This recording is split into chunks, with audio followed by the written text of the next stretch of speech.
What do you mean you weren't born in Chicago? What do you mean? What do I mean? I mean that I wasn't born in Chicago, but in Grand Rapids, Michigan, I said, trying not to laugh at my wife's obvious upset at such a trifle as my birthplace. Why, what difference does it make? Steve, it makes all the difference in the world, she said angrily. It means that the astrological chart I made for you before the wedding is wrong. I knew all this craziness had to have something to do with the positioning of the planets, but this was beyond all expectations. Cora, my wife of 4 years, was mad at me because I didn't bother to tell her where I was born before we got married. Now she has no idea if the stars say we are compatible as a couple or not. How the hell someone as smart as my wife can get so caught up in all this astrological nonsense, I'll never know. Sure, I've been aware of her interest in it since we met a little over 5 years ago, but I always thought it was more of a hobby than anything else. I mean, no one can really and truly believe in this stuff, right? Hell, I have golf. She has astrology, no big deal. I first met Cora at a party and fell in love with her from the moment she smiled at me. She was smart and witty, had an infectious laugh and sparkling blue eyes. I'm usually shy around women, but she was very popular, and I knew that if I didn't make a move, someone would snatch her right out from under my nose, so I made the move. About 10 minutes after we were introduced, I asked her out, and damn it, she didn't say yes. We found common ground from the start. We liked the same movies, songs, performers, everything. And we liked doing things together, especially photography. It's what I do for a living. Cora was very beautiful, with a great figure and extremely photogenic. She loved modeling, and she also had a good eye and knew what it took to make a good photograph. After some technical training using my equipment, she became a pretty good photographer herself. I loved the interaction that occurred between us. There was only one area we didn't agree on: astrology. I think it was our third, maybe fourth date when she brought it up, and I basically told her what I thought about all that nonsense. So, other than her telling me a few times when Mercury was going retrograde, she never really talked to me that much about it. But that didn't mean she had abandoned it. She had a whole group of friends who shared her interest. Cora was a member of an astrology club that met every Thursday night. The woman who led the club, Barbara, taught astrology in her home. She taught people, including my wife, what it meant when people were born at certain times of the year. This determined their zodiac sign, rising sign, and the character traits they would possess, as well as how the stars aligned next to certain planets and how all that muck affects your life. And of course, you can't forget how to make an astrological chart of a person and trace all aspects of their life from cradle to grave. You get the picture. Barbara was a lovely middle-aged lady and probably my wife's best friend. She no longer taught, but the club was made up of former students and was mostly an excuse for them to get together and chat over a couple drinks each week. And they all enjoyed themselves, and I had no problem with that. What's more, they were always invited to our parties and outdoor barbecues. They were nice people, and aside from their fascination with ruling planets, I liked them too. Out of respect and not wanting to embarrass my wife, when the conversation turned to astrology, I just smiled and nodded meaningfully. After seeing the extent of my wife's irritation over something as trivial as a mistaken birthplace, I realized that after all our years together, I had underestimated how seriously my wife took all this crap. Honey, if it was so important, why didn't you ask where I was born before you made the map? I just assumed. I mean, both your mom and dad were born here in Chicago, and I know they were living here at the time you were born, so I just naturally assumed you were born here too. Well, don't get mad at me. If you had asked, I would have told you. Hell, honey, I didn't even know you made my map before we got married. Of course I made your map. I wouldn't have married you if I hadn't, she said curtly.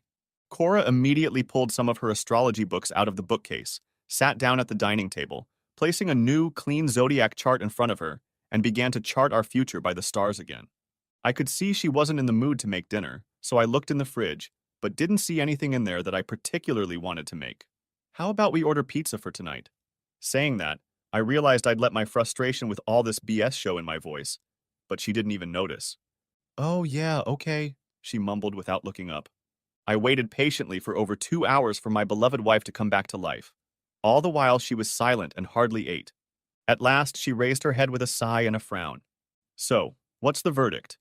Are we going to grow old together or go to divorce court? Said I sarcastically.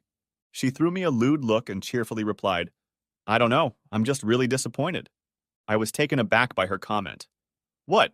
Disappointed in what? Let's just leave it at that, okay? I don't want to talk about it. I was fine with that, at least for the moment. I was annoyed, And now was probably not the time to get into a relationship. I'm sure I'd say things that I wouldn't be able to take back later, so I left the subject. She was pretty quiet the rest of the evening, and I was too. But I had a plan. I know, typical male reaction, but what the hell? They say actions speak louder than words, and I was ready to show her that I was the same loving husband I had always been. What's with the nightgown? I just felt like wearing it tonight, she answered honestly. Really? Just felt like wearing it? We've been married for 4 years now, and unless you count the honeymoon, this is the first time you've worn something to bed when you haven't had your period. What's going on, Cora? Is it really all about that stupid astrological chart? I don't want to talk about it, Steve. Just drop it, she said, crawling under the sheet and turning her back to me. No, I won't drop it. That's what you said earlier, and I said okay. Because I thought you were just in a bad mood. But if it might affect our personal lives, then we're damn well going to talk about it. So what's going on? She lay silent, ignoring me. Damn it, Cora, you're really starting to piss me off. If you think you're going to lie there and ignore me, you're wrong. I can guarantee you won't sleep a wink until you answer me. She quickly rolled over onto her back with a big, deliberate sigh designed to show me how annoyed she was. She still wasn't looking at me, just staring at the ceiling. You're just not the person I thought you were, okay? Now can we just drop it, please? No, we can't drop it. What do you mean, not the right person? What do you mean? I wasn't about to put my hands down to have a statement like that hanging over me. She delayed answering again, but I think she realized that it wasn't going to go away until we cleared the air. Okay, well, she finally muttered. The graph shows that you don't have the honesty I thought you had. I thought you were honest to a fault, but now I know you're not. You must be joking. For heaven's sake, Cora, you've known me for 5 years. Have I ever lied to you in that time? Have I ever done anything that would justify such a statement? Think about it. It's very important, Cora. It concerns you and me. Use your own mind instead of relying on the stars. I'm the same man I've always been, and I don't care what that stupid piece of paper says. I'm your husband. I love you, and I hope you still love me. I waited for confirmation, but it didn't come. Don't tell me you've lost your love for me based on that chart. No, of course not. I just need some time, that's all. Can't you do that, please? Can't you give me some time? Okay, but how much time? I don't know. I need to think about it for a while. Okay, you think about it, and then call me when you come to your senses. In the meantime, I'll sleep in the spare room, I said, getting out of bed and stomping towards the hallway. I'd rather sleep in bed alone than have you lying next to me in that stupid nightgown and not be able to touch you. After beating the pillow and finally calming down, I heard her crying a good, I thought. At least she still has feelings. I don't know how well she slept, but if 2 hours was enough for me, I was lucky. I tossed and turned all night, unable to believe that after everything we'd been through over the past 5 years, she could make such a statement. I'm not the man she thought I was? I'm not an honest man? I opened my eyes wide as the sun began to break through the blinds. Screw this, I thought. I won't be able to sleep again, so I better get up. I showered in the hall bathroom, then made my way to the master bedroom, grabbed some clothes, and went back to the spare room to get dressed. I don't know if Cora was actually asleep or pretending to be, but she didn't move while I was in there. Meh. It was the first time since we'd been married that I'd left the house in the morning without kissing Cora. Since I had arrived 2 hours early, I stopped by Denny's to get some breakfast. I sat there wondering if I could concentrate on my work. A client had come into the studio, and I needed to shoot a mock-up for their ad campaign. I needed to focus, but there was no way I could get the events of the previous night out of my head, and my emotions were running wild. 1 minute I was furious, the next I was melancholy. I pondered whether I could have behaved differently. Maybe I should have given her more space and just backed off. I don't know who can figure out women. It was just damn hard for me to believe that she had such faith in this astrological gibberish. As I suspected, it was a hard day at work. I just couldn't think about what I was doing. I loved my wife and didn't want to continue our little feud, even if it meant I had to blink first. On the way home, I bought a dozen red roses and an apology card. When I pulled up to the house, I was surprised she wasn't home yet. She's usually 10 to 15 minutes ahead of me, and with the fact that I'd stopped, it turned out to be about 20 minutes later than usual. I put the flowers in a vase and set them on the table in the foyer so she'd see them as soon as she walked in. I leaned the card against the vase. I wanted to see her reaction, so I was upstairs peeking out from around the corner as she walked in and watched her open the card with a slight smile. She took only a second to read it, then leaned over and smelled the flowers. I thought I'd hit it like Flynn. But then she nonchalantly tossed the card back on the table and walked into the living room. This made things worse. I couldn't tell if my peace offering had achieved the desired goal or not. Well, I thought, I have one more trick up my sleeve. Let's see what happens. Hi, sweetie, I greeted her as I walked down the stairs as if I hadn't even spied her. I leaned down to kiss her on the lips. She didn't pull away, but she didn't meet me halfway either. It annoyed me, but I tried not to show it. I know people get mad at each other, but it's usually when the person screwed up somehow and did something wrong. And I didn't.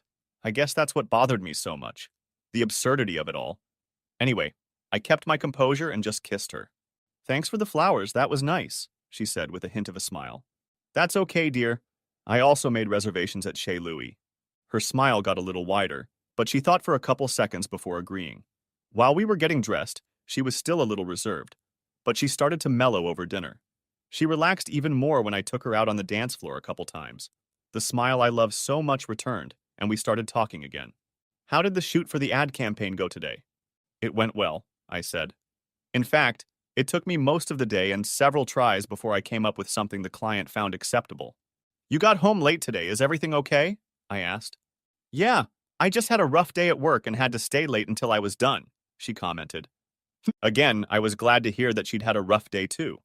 I figured that meant she was just as worried as I was about the night before. And over the next few months, things were as good as they could be. Cora was still the same sweet, loving woman I had fallen in love with, and never once mentioned my birthplace or my honesty. I was sure Cora realized she was doing something stupid by believing so much in the stars and came back to reality. I very rarely had to leave town on an assignment, but every once in a while it happened. Hi, honey, I greeted her when she answered. The phone. I always tried to give her as much advance warning as possible when I was about to leave for the night.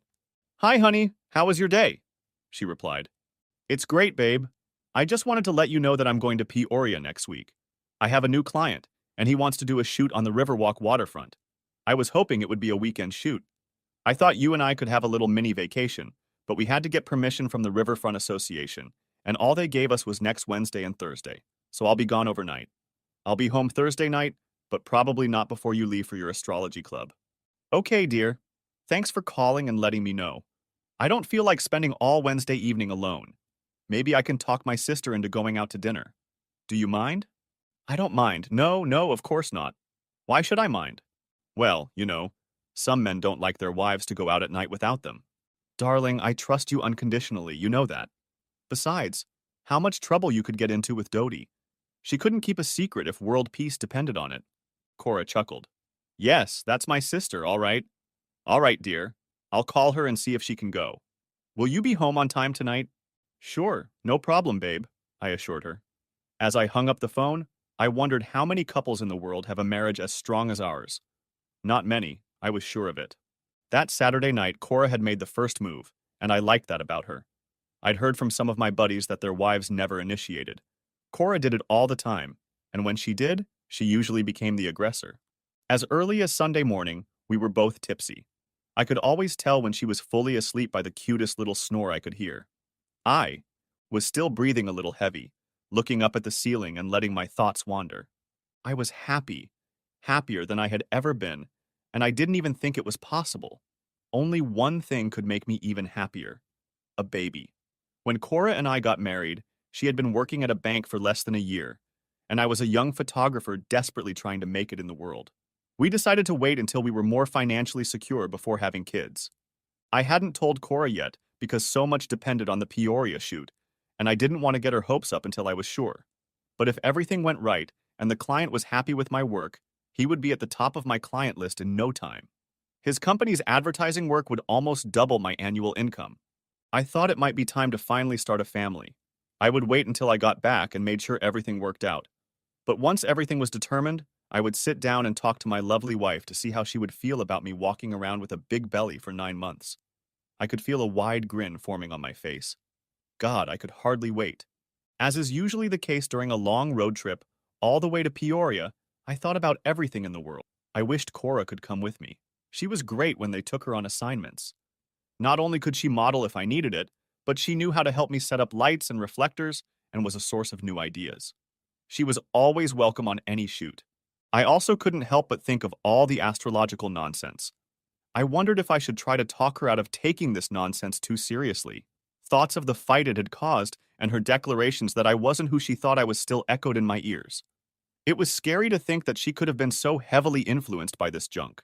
I figured trying to debunk this nonsense would lead to more problems, but I couldn't help but speculate that she was still doubting the man she married. I hoped not. I questioned whether I should just come out and ask her about it or leave it at that. But if things went right over the next 2 days and I wanted to discuss the baby issue, I suppose I would find the answer to my question then. By Thursday noon, we were done. Everything was going smoothly, and we finished 2 hours ahead of schedule. The client was ecstatic, and I was on top of the world, heading north and watching Peoria disappear in the rearview mirror. I still had to stop by the studio and unpack all my equipment, but there was a chance I could make it home in time to see my beautiful bride before she left for her astrology club. As it turned out, I missed her as I drove past Brad and Gail's house. They lived across the street, and Brad was one of my best friends. He was in the front yard, and I stopped to say hi to him before pulling into my house. "Hey, old buddy, where have you been? We haven't seen each other in a couple days." "Hey, Brad. Yeah, I had to make a trip down to Peoria. I see I missed my favorite wife," I said, as I saw her car was gone. "Yeah, she left no more than 5 minutes ago." "Damn, and she looked pretty good. She must have a hot date," he joked. "Yeah, right. She better not," I joked back. "The only date she's allowed is a date with me." We talked for a couple more minutes until someone pulled up behind me and honked for me to get out of the way. I said goodbye to Brad and pulled into my driveway. I was tired from the long drive and all the loading and unloading, so I was looking for something easy for dinner. I found some frozen turkey steaks to stick on the grill, grabbed a can of beer, and was ready to go. As tired as I was, it was still early for bed, and since there was nothing else to do, I wandered into my office to start going through the pictures from Peoria. When I started, I just wanted to look. I had no intentions of editing them, but sometimes I just couldn't help myself. And before I knew it, I was going through each photo, making notes and selecting the best shots for the client's needs. I was so engrossed that I completely lost track of time until I heard the sound of the front door. "Hello, beautiful," I greeted my wife with a smile. "Honey, I thought you were already in bed," she replied, kissing me. I glanced at the fancy watch we had gotten as an anniversary gift from her parents. "I didn't realize it was so late," I said, seeing that it was almost 11. "You're getting home pretty late yourself. You didn't have car trouble, did you?" No. We all had a long discussion about whether Pluto was a planet or not, that's all. I didn't realize it was so late. I'm very tired, but I think I'll go to bed." "You don't mind, do you?" she asked, already heading for the stars. "No, of course not, honey. Give me a few minutes to finish some notes from Peoria, and I'll be right up." "Oh, yes," she said, as she walked up the stairs without looking back. "How did it go?" "Great," I replied enthusiastically. "Good," she replied as she reached the top landing. I was a little disappointed at her apparent lack of enthusiasm, but to be honest, I hadn't told her the significance of the job, so it was just another assignment for her. I returned to the office. It took me about 10 minutes to finish what I had started. I was again disappointed to find Cora already asleep when I crawled over to her. I lay there for a few minutes trying to come to terms with the disappointment. I had been so enthusiastic when I got home, but it was fading fast. As I told myself, since I hadn't told Cora how important this one assignment was, I had no right to be upset about her response.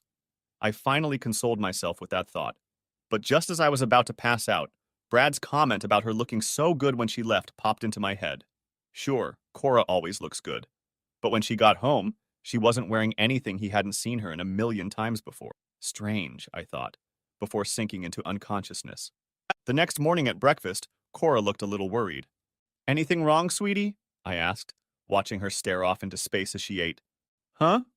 Oh no. Sorry, sweetie, I was just brooding. Is there anything you want to share?" "No, nothing important, just some stuff at work," she replied.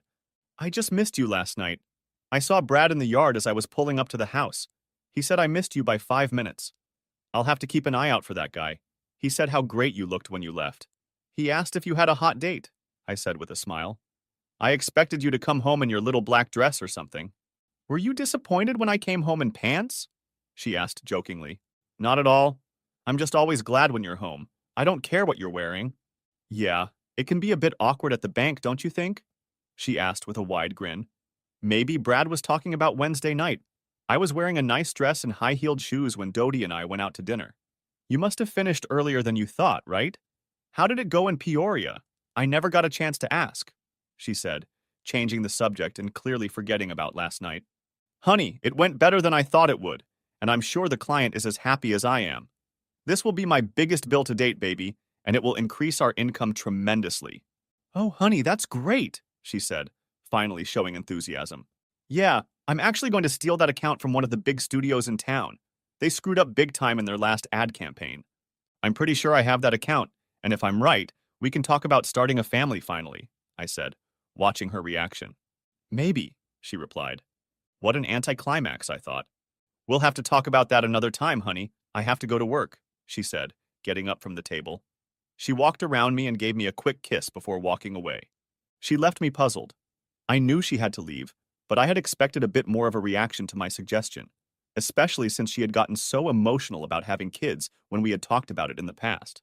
I got the impression that it was almost torture for her to put off having kids, but she understood that it was in everyone's best interest until we could afford it. So I tell her that we can finally afford it, and the response I get is, maybe? I got that uneasy feeling in my stomach again, but I chased it away, telling myself I was getting paranoid after that stupid fight over her birthplace. After all, she seemed preoccupied with something. More than likely, she hadn't absorbed what I'd said. Perhaps she'd come home tonight after thinking about what I'd said and pounce on me, demanding that I get her pregnant immediately. The thought brought a smile to my face that didn't leave my face all day until I got home in the evening. When I pulled up to the house, Cora's car was parked in the driveway, and I expected a big, loving greeting when I entered the house, but there was none. I was very disappointed when Cora didn't even greet me with her usual kiss and hug. Cora, I called out. Are you home? Here, I heard her reply. As I entered the dining room, I saw her with her astrology books again spread out on the table. I walked over to kiss her. Without raising his eyes, he gave me a peck on the cheek. That's all I got, I said and kissed her. Let me finish this, honey. Damn, I hated that shit. I figured she was trying to figure out the best time to get pregnant and was already mapping out babies based on possible birth dates. Meanwhile, nothing was cooked for dinner again, and I felt like an outcast. I got the idea to kill two birds with one stone. Hey, honey, let's celebrate my new client and go out to dinner tonight. Okay, but let me finish this first, okay? I'll be done in another 20 minutes, she said almost reproachfully. I felt like telling her to forget it if she wasn't able to show more excitement. But I didn't. Instead, I went upstairs and took a shower. By the time she came upstairs and joined me, I was almost fully dressed. So, do you have all the baby cards yet? I asked a little cynically. She completely ignored me as she headed for the shower. I wondered how to get our celebration started. As it turned out, the evening went pretty well, though she still seemed a little preoccupied. But even that passed closer to the evening as we got down to it. Finally, for the first time all day, I realized that I completely owned her attention. By the time we cuddled up together, getting ready for bed, it was nearly 1 o'clock in the morning. So, you haven't thought about starting a family anymore? I asked quietly. Quietly, I asked. Quietly, I asked. Sure, but I want to wait a couple months before I stop taking the pill, she replied.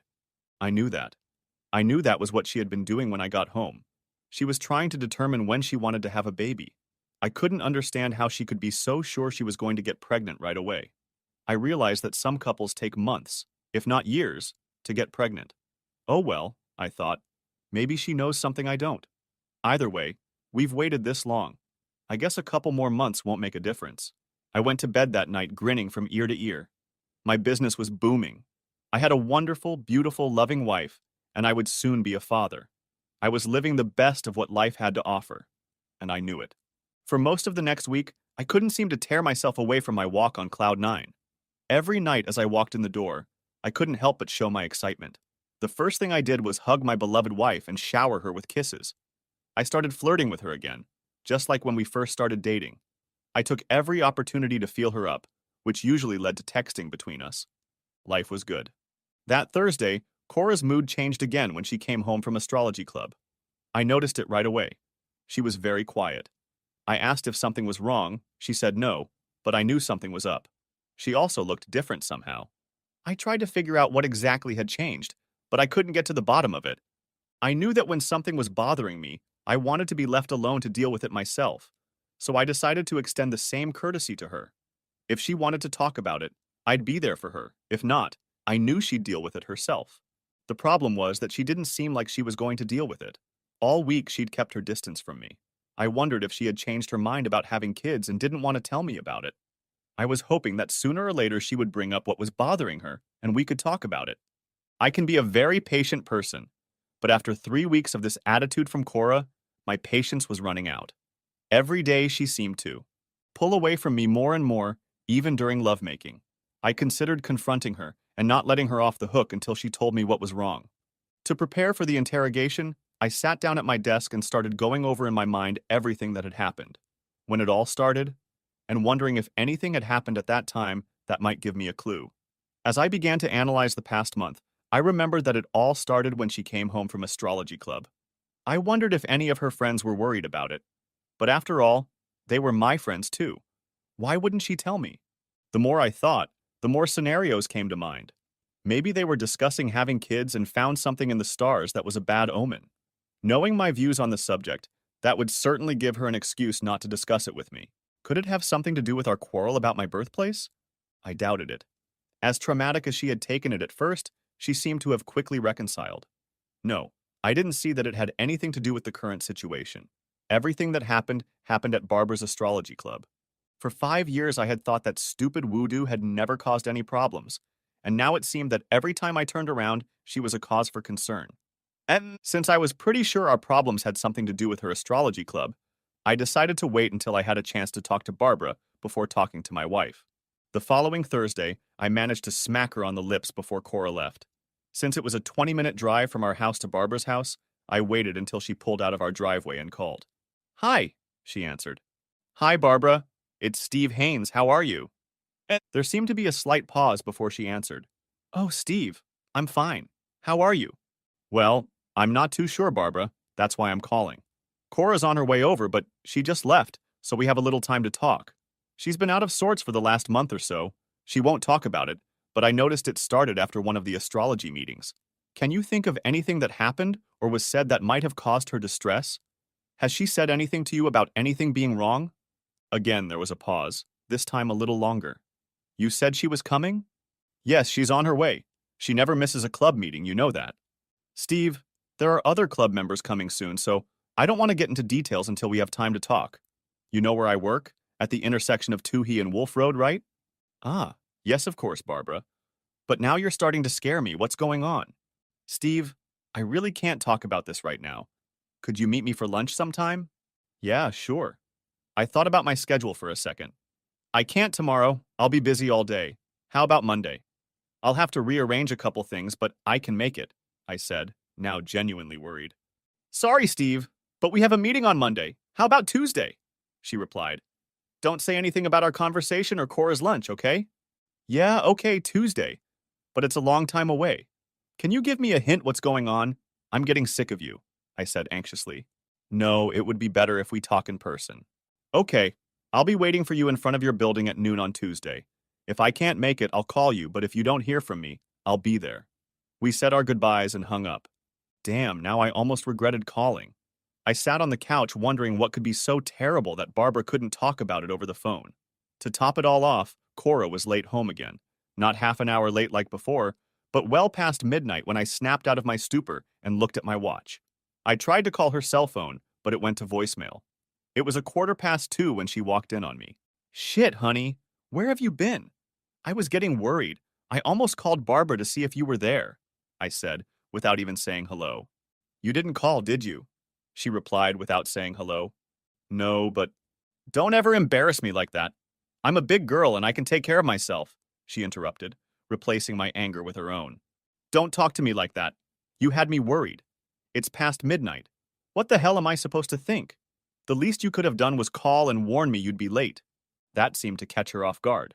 I don't think she realized how late it was. "I'm sorry," she apologized. "Barbara and I started talking after everyone had left, and I must have lost track of time. Why didn't you call my cell phone?" "I tried, but it's turned off." "What?" she said, pulling it out of her purse. "I'm sorry, honey. I must have turned it off by accident. No wonder you were worried." She seductively walked over to me, wrapped her arms around my neck, and kissed me. "Will you forgive me?" she asked. How the hell could anyone be angry with someone like that? I had almost forgotten about the conversation with Barbara. "Yes, I forgive you," I replied with a smirk. Just don't let it happen again, I said, with a mockingly stern tone in my voice. I figured we were both too tired, but if there was any question, she answered it. Good night, she said, getting under the sheet. Good night, I replied. We hadn't even had time to cuddle properly before she was already sound asleep. As for me, I lay there wondering what Barbara was going to say to me. The next few days were torture. I tried to act normal, but all I could think about was the phone conversation with Barbara. On Tuesday, I waited for her outside the building where she worked, as promised. When she saw me, I got the impression that she was hoping I wouldn't show up. I asked where she wanted to have lunch, and to my surprise, she chose the bar and grill across the street. I was surprised because she didn't drink. She chose a quiet spot in the corner of the establishment, as far away from everyone as possible. I pulled out a chair for her to sit in and sat on the other side of the table myself. She hadn't said a word or made eye contact with me since we'd walked in. Barbara had always been a cheerful person, always the first to laugh at a joke or be ready with a kind word. But now there were no jokes or kind words as I watched her try to figure out exactly what she wanted to say to me. Her hands were shaking, and there were tears in her eyes. Barbara, what's going on? God, I hate doing this, she said, clearly in mental anguish. I'm about to lose a very good friend, but I can't help it, she said, still unable to look me in the eye. What, Barbara? Who's the friend you're going to lose, Cora? Just then the barmaid came up to take our order. It was an untimely intervention, and I had to restrain myself from being rude. To her, just to get rid of her. As soon as she turned her back to leave, I pounced on her. So, Barbara, tell me what the hell is going on? She sighed as if she was about to face a firing squad. Cora called me a couple months ago, upset that you were born in Michigan and not Chicago like she thought. She said she'd reviewed your chart and found that you weren't as honest a person as she thought. She was deceived in an early relationship, Steve. It hurt her badly, so honesty is very important to her now. Barbara, I never lied to her, I said, interrupting her. I know, Steve, and I told her that, but it really bothered her. We've talked about it several times since then, and no matter how hard she tries, she just can't get over it. It's been really hard for her because she really loves you, but she just can't help but believe in that card. According to her interpretation, one day she'll wake up and find that you lied to her about something, and then her whole world will come crashing down. About this time, the barmaid returned with my beer and placed a lemonade in front of Barbara.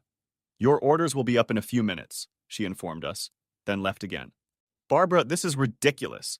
I'm really shocked to learn that Cora takes astrology so seriously. I thought it was more of a hobby. Oh no. She believes in it wholeheartedly, she said. She kept it from you because she knew how you felt, but she never lost her faith in the stars. Faith in the stars, I repeated, shaking my head cynically. Can't you tell her she's misinterpreting them? I tried, but she has a mind of her own, Steve. She's very good at plotting and reading diagrams, and she knows it. God, it was all so mind-boggling. I was getting more and more worried by the minute. Has she said anything about the kids? We talked about a month ago. My business is doing well, and I told her I'd like to start a family. She wasn't as enthusiastic as I'd hoped. Now I understand why. Did she say anything to you? Oh, yes. She was very doubtful about having children after she made your chart. She said she didn't think she could be a single parent. For God's sake, this is crazy, Barbara. Is she divorcing us yet? I said a little louder than I intended. Barbara's face changed. She looked like she was in agony. What? Asked I fearfully. Don't tell me she's filing for divorce. No, I don't think so, but... But what, Barbara? Come on, tell me what the hell is going on in her head. Steve, I don't know exactly, but... Well, we had a new guy come into our club a couple months ago. His name is Mark Goodsome. Of course, we all made his chart and started discussing it with him. We do it with everyone. Anyway, we all started comparing his chart to our own, and found that his chart and Cora's matched perfectly. I mean perfectly. According to their charts, they were born to be with each other. I felt uneasy. Barbara was implying that Cora had already found another man. I had to quickly excuse myself, get up and run to the bathroom. Tears came to my eyes before I even got there. I immediately went into one of the stalls where I was sure I was going to throw up. But a few minutes passed and I couldn't, so I washed my face and went back to the table. Barbara, is she going to leave me? To tell you the truth, Steve, I don't know. But the occasion for this meeting was when you told me Cora was going to the club. She looked at my face, then lowered her gaze again. Steve, I haven't seen Cora in the last month, she said sadly, then cut to the chase. And I haven't seen Mark either. God, never in my life have I felt like I did at that moment. Are you saying she's cheating on me? I don't know, she answered quickly. Honestly, but when you said she was coming last night, well, she never showed up, and neither did Mark. I didn't even notice the barmaid as she set the food in front of us. Enjoy your meal, she said before walking away. I slumped down in my seat. I had never felt so down and defeated in my life. I wanted to burst into tears, but I was determined not to do it in front of Barbara and the entire bar. She didn't get home until after midnight yesterday. She said you talked to her and she lost track of time, I said, almost mumbling as if I was in a trance. The woman who had just destroyed me with the truth shook her head. I'm sorry, Steve, but like I said, I haven't seen her in a month. I thought back to Thursday night and realized what had changed. Her hair was styled differently than when she'd left. I also remembered that she smelled different, like she'd just showered and used a different brand of soap. I hadn't paid much attention to it at the time, but now it all fell into place. I'm sorry, Barbara. I don't want to leave you like this, but I can't stay. If you see or talk to Cora, please don't tell her about our meeting, I said, as I stood up abruptly and threw $30 on the table. I hurried out and walked across the street to my car. I pulled into the back of the office building where no one could see me and cried harder than I ever had, even as a child. I have no idea how long I sat there, but when I finally ran out of tears, I realized I didn't know what to do. She was the most important person in my life. I was willing to take a bullet for her. How? Could she not see that we were real? She and I, not this stupid astrological nonsense that was just a fantasy? I pounded my fist on the door panel with frustration. I can't lose her, I said aloud to myself. She's my life. I just can't lose her. I was exhausted physically and emotionally. My chest was rising and falling as I tried to breathe. My heart was pounding so hard it felt like it was about to explode. I needed to think. I rhetorically asked myself what I should do, but it wasn't a rhetorical question. I really needed to come up with a plan of action. I couldn't sit in my car all day. I needed a place to be comfortable, a place where I could shut myself off from everything else and think through my options. I started the car and headed to my studio. Once I was inside, I turned off my cell phone and went into my office in the back of the building. I regretted not having hard liquor, but I never kept it in there. I did have a coffee pot, though, so I poured myself a cold cup and stuck it in the microwave. That's better, I thought. I need a clear head. I set the cup of hot coffee on the table and literally collapsed into my chair. I still couldn't believe it. Maybe it wasn't true. Maybe there's a perfectly innocent explanation. But if there was, why would she lie to me? I decided that the first thing to do was to find out if she was really cheating on me or not. If it's true, then it should be on Thursdays, and it shouldn't be hard to find out. But then what? I decided that I would figure it out when the time came. It didn't take me long to come up with a plan. Hell, it was easy. I called Brad at work and asked if he could meet me for a drink. He was surprised by my call. In all the years we'd known each other, I don't think I'd ever called him at work. I texted Cora, letting him know I'd be about an hour late, and met Brad after he left the office. He noticed me as soon as he sat down. Steve, are you okay? What's up, dude? You look like you've been crying. I just said. I think Cora is cheating on me. What? No way, you're wrong, Steve. No way. What the hell gave you that idea? We've been having problems lately, I told him. I told him about her belief in astrology and the situation with my birthplace. He sat and listened, sometimes shaking his head as if he couldn't believe it any more than I could. Then I told him what Barbara had said and how Cora had lied about where she was going the last few Thursday nights. I just can't believe it, Steve, he said, almost crying. How can she believe this hocus pocus and not see that you and she are meant for each other? I don't know, Brad, but she does. What are you going to do? First of all, I have to find out if it's true. I have to find out if she's really cheating on me or not. After that, I'm just not sure. I started to snap again and tried my best to keep my cool. I don't want to lose her, Brad. I love this woman with all my heart. I know, buddy. I know. Okay, I said, looking down and wiping my eyes again. Can you help me follow her Thursday night? Sure. Thanks, I said, still trying to deal with my emotions. I'll be behind you. She'll probably notice my car, but I doubt she'll recognize yours. I'll stay behind you, and we'll stay in touch in case we get separated. Brad nodded, but looked a little worried. What are you going to do if we find out she's cheating? You're not planning anything I need to know about, are you? You mean like beat the crap out of that Goodsome guy? Yeah, sort of, he said, a little concerned. I've certainly thought about it, but no, I don't think it would do any good, and I'd probably just end up behind bars. No, I won't do anything that we'll go to jail for. Brad seemed relieved and sighed slightly. Okay, I'll watch out the window. As soon as she leaves, I'll jump in the car and get in after her. And you'll what? Sit behind me? Yes, I said sadly. I saw something in a movie once. I thought it was clever at the time, but I never thought I'd get a chance to use it. What is it? Asked Brad. When she leaves, it'll be dark enough for her to turn on her headlights, so I'm going to knock out the driver's side taillight lens in her car. That way, it'll be easier to follow her. I also have a couple of magnetic reflectors in my garage that I'm going to attach to her trunk. And if she sees them, will she know something's wrong?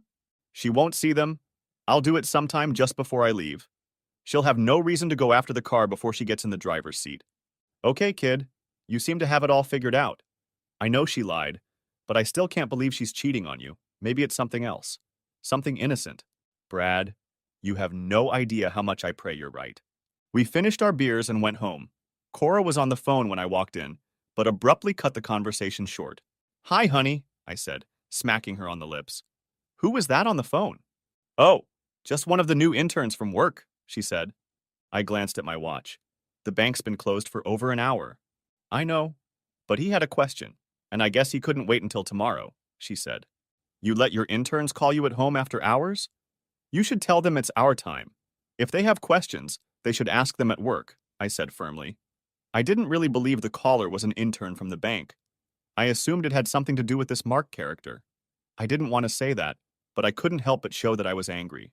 She didn't say anything in response, just turned to the stove and checked the roast she was cooking. Dinner will be ready in a few minutes. Why don't you go do the dishes? She said flatly. Say! I stood up and wondered how I was going to manage all this for the next couple of days and not give a hand. Everything inside me was dying. Little by little, piece by piece, moment by moment, I was dying. I continued to hope that my suspicions were wrong, but more and more evidence pointed to my worst fears. For the next few days, Cora was quiet. Usually I tried to get her out of her dormant state, but this time I stayed away as well. On Thursday, I stopped by the hardware store on my way to a photo shoot. I had a couple items I needed for later. As I pulled up to the house, I parked the car on the side of the street and then pulled into my driveway. I knew Cora would be in the kitchen and wouldn't see me, but she would hear the car pull up. I walked over to her car and hit the red plastic lens of the taillight with the small hammer I had bought. Not enough to break the bulb, but enough to break the front of the lens so that I could see the brightness of the light itself. Then I got a couple of reflectors I'd picked up from the garage before I left for work and attached them to the back of the trunk. I stood back a bit and admired my work. There would be no problem picking it up tonight, that's for sure. As I turned to walk back to my car, I saw Brad watching me from the window. He gave me a thumbs up. At dinner, we were again a little silent. Later, before heading off to her, Astrology Club, Cora kissed me. I wondered if it would be the last kiss of her life. I watched out the window as she drove out of our driveway. When I looked back, I saw Brad already sitting in his car waiting for her. He let her drive down the street for a bit and then pulled out to follow her. I walked to my car as he pulled away. My phone rang as I turned on the ignition. Are you here, Steve? Yeah, I'm here. I'm one car behind you, I said as I pulled away. Do you have it? Oh yeah. Thanks to what you did to her taillights and reflectors, I couldn't lose her even if I tried. And then my stomach knotted up in a knot when I saw them turn in front of me. Well, that rules out Barbara's place, I said over the phone. Huh? Brad replied confused. Barbara's place where she's supposed to be going. It's in the other direction. Oh, he said sadly. We didn't have to go far to pick her up. The Brightside Motel was only 10 minutes from our house. Brad and I watched as she pulled into the parking lot and headed straight for room 114. Brad pulled into the motel, but drove around the back so his car wouldn't be seen, and I followed. I'm sorry, Steve, he said as we got out of the cars. Thanks, I said, almost unable to speak. There seemed to be no more questions. People don't meet in motel rooms to play tiddlywinks. Yet, even with all the evidence, I still held out hope as I opened the trunk and pulled out the 10-pound sledgehammer I'd bought earlier. Wow, said Brad, excited when he saw her. What are you going to do with it? Don't worry, it's not for them, I reassured him. You ever watch cop shows? They all have a big battering ram they use to kick down doors. Well, I don't have a big battering ram, but I guess this will do. Can't we just ask the clerk to give us a key? He asked. He won't do that. Don't worry, I'll pay for the door. Here, I said, pulling my camera out of my bag and handing him the Nikon. I've got it all set up. All you have to do is press this button. I need as many pictures as you can take. If she wants a divorce, at least I'll have proof that I wasn't the bad guy. Okay, Brad said, taking the camera. We should probably give them a couple more minutes before we rush in. We both stood silently by the cars for another 10 minutes, and then began our march to the door of room 114. Ready, whispered I. Brad nodded his head. When the door opens, you're going to follow me and start pushing the button on the camera. Will do, he whispered back. I took a position next to the door where I could get a good swing, and in a motion similar to Paul Bunyan swinging his mighty axe, hit the door right behind the doorknob with a large hammer. With a loud crack, the metal door swung open, and wood splinters from the jam flew in all directions. The security chain flew off its fastener, and the top of the door came off, partially falling inside the room. Running into the room, I heard Cora's piercing scream and saw her cheating on me. Suddenly, everything became clear. Up until that moment, I had been planning a strategy to save my marriage, to save the woman I loved. It was at that moment that I realized that I no longer had a marriage, that I would leave the woman I loved. There was simply no way I could live with the pain of what I saw in front of me. I saw Cora's face fill with fear. I guessed she saw it in my eyes. I could feel my sadness turn to anger. My whole body was infected with it. Every muscle, every nerve tensed in response. I took a deep breath, trying to calm myself down. That makes a lot of sense, doesn't it, Cora? I said dismissively. If the goddamn stars are to be believed, it was my honesty that was in question. You were so worried about me lying to you, but it was you who lied and schemed behind my back. It was you who betrayed me and mocked our wedding vows. I saw her hands begin to tremble. Tears came to her eyes and ran down her flushed cheeks. I think she was just beginning to realize the magnitude of her betrayal, just beginning to realize what she had lost forever. I felt fire in my eyes, looking at the man who had stolen my wife. He sat on the floor and panted, the sheet still tangled on him. I turned to her. I see you wear wedding rings, so this shithead obviously knows you're married. So much for his honesty, uh-huh? Steve, Brad said, not knowing what to do as I approached her. Don't worry, I'm not going to hurt anyone. Cora looked confused when I took her hand. Not understanding my intentions, she tried to wrench it from my grasp, but I held it firmly. She was stunned when I pulled the wedding rings from her finger. I clenched them tightly in my fist. I could feel my face burning with rage. I must have looked like a wild man as I turned around and headed for the doorway. Wait, where are you going? Steve, where are you going with my ring? Steve, wait, please, my rings, she screamed in fear. Go find out, I shouted back. I walked out the broken door and placed the rings on the sidewalk. A small group of people crowded around, curious as to what was going on. They watched as I gathered all my rage into one powerful swing. Steve, no! I heard Cora shout as I raised the hammer above my head and brought it down with all my might, shattering the rings and scattering shards of cement below, along with shards of 18-karat gold. I had no idea where the diamonds had gone. Cora sank to the floor in despair. My rings! My rings! She wheezed. Now they're broken, just like my heart, and neither of them will ever be the same, I screamed. I was in so much pain, and I wanted her to feel some of it. I don't understand, Cora. How could you hurt me so much? I loved you more than life, and this is what you did. You ruined that love just like I ruined your damn rings. I never thought you could be so cruel. Come on, I said to Brad. Let's leave the lovers alone. At that moment, a young, pimply-faced motel manager jumped out from around the corner of the building, but stopped when he saw me with a sledgehammer. He looked at the door, hanging only on the bottom hinge. His eyes read fear. Don't worry, I told him. I won't hurt anyone. I pulled a business card out of my wallet and held it out to him. Here, send me the bill for the door and sidewalk. Cora was still standing in the doorway. She covered her face with her hands and sobbed, ignoring the growing crowd of gawkers. I think she was in shock or something close to it. When Brad and I got back to our cars, I took the camera from him and tossed the sled into the back seat. Are you going to be okay? Why don't you come home with me? Just don't come back to the house right now. Thanks. I really appreciate the offer, but I need to be alone. I think that's exactly what you don't need right now, Steve. You've just been through an extremely traumatic experience. You need people around you, people who care about you. Come on, come home with me. I knew he was worried that I might do something to myself. In truth, the thought had crossed my mind. Either way, I wanted to be alone. Thanks, Brad, but no. I'll stay at the studio for a few days. I could see the concerned look on his face as I got into the car, but I'd never been so depressed in my life, and I didn't want anyone around me.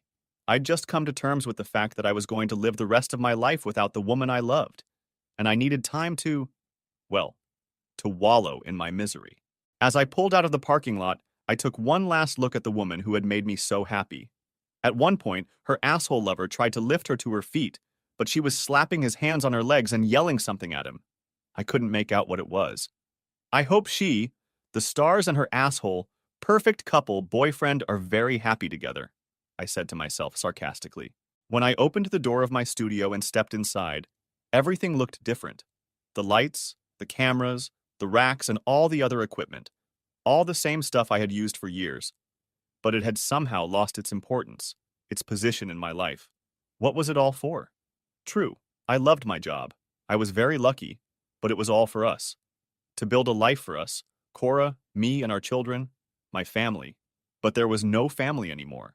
There wasn't even a USA, just me. Was it still worth the time and effort? Was it still worth going through the ups and downs of running my own business? I turned around and left again. I locked the door and started walking. I had no purpose. I just needed to clear my head. It was time to reevaluate my life.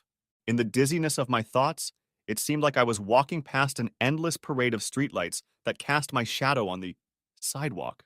By the time my legs were so tired that I could barely stand, I found myself facing the dark, turbulent waters of Lake Michigan. How I got there, I had no idea. I was several miles from the studio.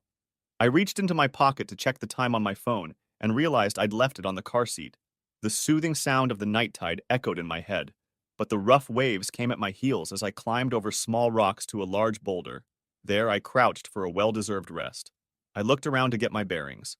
Heck, I had to be 5 or 6 miles from my studio.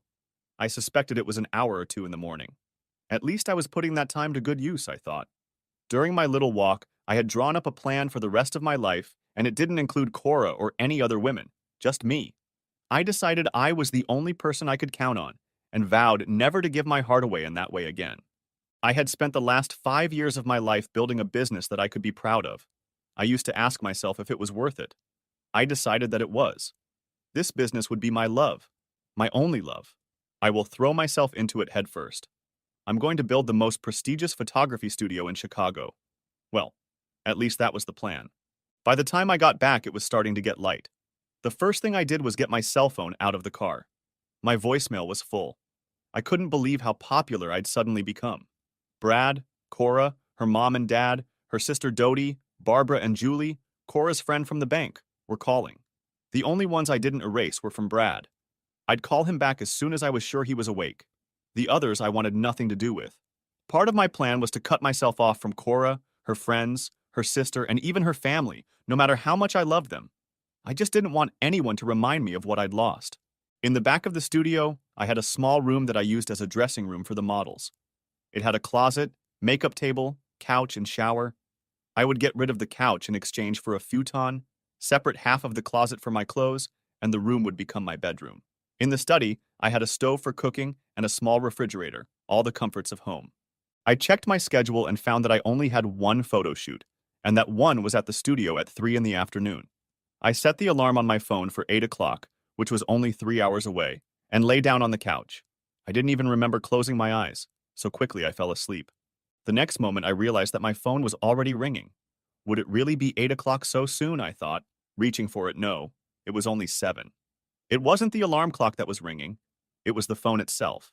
"Hello," I mumbled, trying to get as much sleep as I could in 2 hours. "Steve? Are you okay?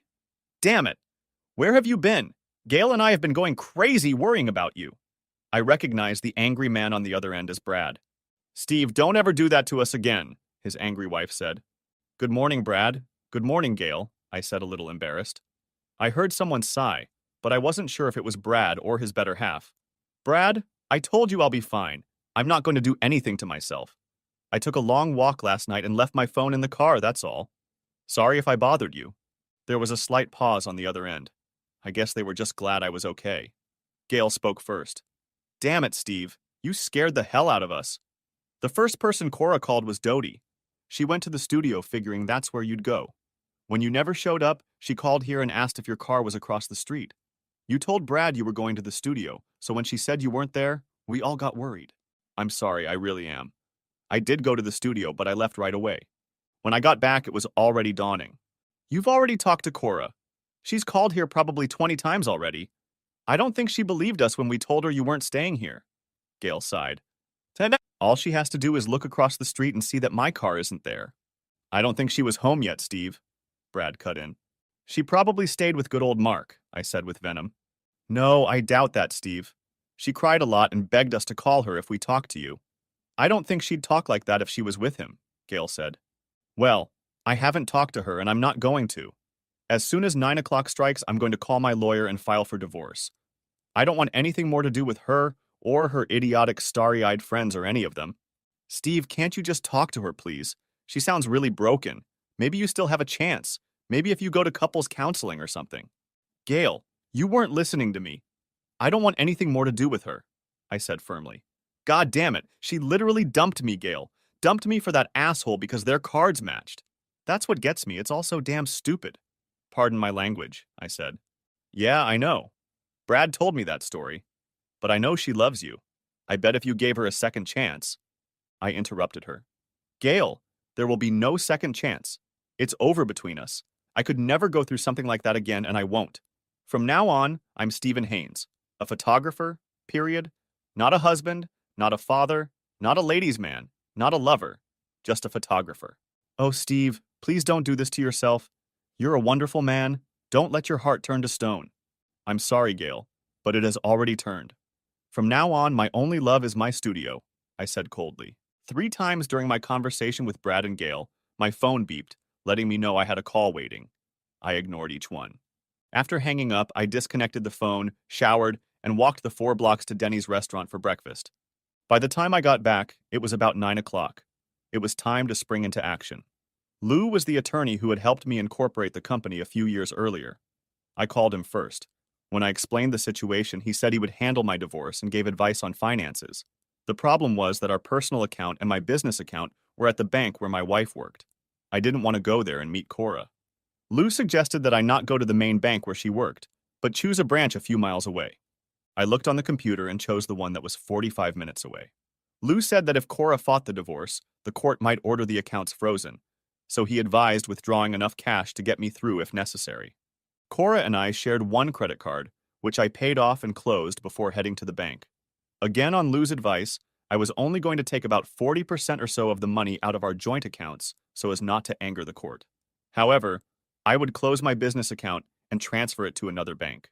She didn't have access to that account anyway, but I just didn't like the fact that it was at the same bank where she worked. I also had a corporate credit card that I could use as a last resort. Going with Cora to Christmas parties and other social events the bank hosted, I half expected to see someone I would recognize at the branch when I walked in. But thankfully I didn't. I waited for the guy in line ahead of me to finish, then went to the window and told the teller I wanted to cash the check I handed her and close my business account. She looked at the name on the check, excused herself, and ran to the branch manager's office. I saw him make a quick phone call and then return with the teller. Hello, Mr. Haynes, he said, extending his hand. I'm Mr. Peterson, the branch manager. I can help you in my office if you don't mind. The cashier left us, walked through his office and out again on the other side of the teller window. She looked at me with a sheepish smile as I followed Mr. Peterson into his office and sat across from him at his desk. Why do we have to come in here, Mr. Peterson? Are you in some kind of trouble? I asked. I was sure Cora had already reported it, and the call to the main bank had been made to alert her to my presence. No, Mr. Haynes, he said with an awkward smile. It's just that when someone wants to close a large account like yours, it's my job to convince them to keep it here. Can I get you anything, coffee? He asked. No thanks, I said, shaking my head. I was sure this was all just a time-stretching tactic. Look, if this is going to be a serious matter, I'm going to have to come back. I have appointments in the afternoon, and I don't expect this to take all day, I said flatly. No, Mr. Haynes, just let me open your account here, he said, moving the mouse on his computer. Okay, let's see, he said, looking at the screen thoughtfully. After 2 or 3 minutes of him staring at the monitor and not saying a word, I spoke. Okay, look, you've obviously already been warned about my wife and me. I strongly suspect that you made that call to let her know I was here. Now let me make this as clear as I can. I don't want to talk to her, And if you think you can hold me for the next 45 minutes while she arrives, you're wrong. He sighed and slumped slightly in his chair. Okay, Mr. Haynes, I'm sorry, but the request to detain you came from the vice president himself. I'm sure he's called all the branch managers, so whichever branch you go to, you'll get the same treatment from all of them. It was my turn to sigh, and I sighed. Look, Mr. Peterson, I don't want to get you in trouble, but I'll either deal with this in a timely manner or I'll file a complaint with the Banking Commission. You can tell the Vice President that I have made a threat, and I intend to carry out that threat. Yes, sir, he said, looking down. We'll set it up for you. He didn't break any speed records, of course, but in 35 minutes, I was out of there with $3,000 in cash and a cashier's check from the closed account of my business. I was halfway across the small lobby. Steve, wait! I heard her yell. I looked up and saw Cora approaching us from a side door. Damn, I thought, how the hell did she get here so fast? She must have broken every speed limit she hit. Please, please, Steve, talk to me, she begged. She looked so bad that I almost felt sorry for her. I was sure she had slept even less than I had. What the hell, I thought. Avoiding her is the most cowardly thing to do. I need to get myself together and talk to her, I said to myself. Okay, Cora, let's talk, but not here. Let's find a restaurant or a place to get coffee, I said. There's a place right around the corner, Mr. Peterson grinned, walking out of the office and knowing he had achieved his goal. We walked over, sat in a small two-person booth in the corner, and ordered coffee. Steve, I don't even know how to begin to tell you how sorry I am, she began. I can't believe I betrayed you like this. I'm so ashamed of myself. Despite what it looks like, I still love you, Steve. I hadn't said a word yet, but she was almost past the sound barrier, and I figured it was her show. She was frantically clutching her napkin. Steve, everything you said in that motel room about me being the one who lied and cheated was true. Every word of it. And I'm sorry. You were a good husband, and you didn't deserve that. I don't know why. I couldn't help myself. I had to open my mouth. Because you have more faith in stupid stars than you do in me, I said, interrupting her. I've never been in so much pain in my life, emotionally or physically. I thought I was going to drop dead in that motel room, Cora. I really did. Her eyes filled with tears. Yeah, I guess I didn't realize how much you were hurt until you broke my rings and told me that I had broken your heart that way. God, I'm so sorry, Steve. I did everything wrong. I really messed up. She picked up a napkin and wiped her eyes. But Steve, it wouldn't have worked out between us. I know you think what I believe in is utter nonsense. And, well, that's part of the problem. When I found out you were born in Michigan, and then I redid your chart, well, I realized I made a mistake. Mark and I are more suited for each other. Come on, Cora. We've had 5 wonderful. I paused for a second, then continued. No, not wonderful, but fantastic. 5 fantastic years together. You'll never find anyone more compatible than us.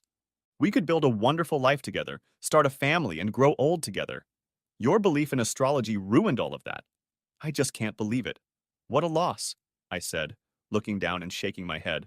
Steve, I know it feels that way to you right now, but you'll find someone you can do all these things with.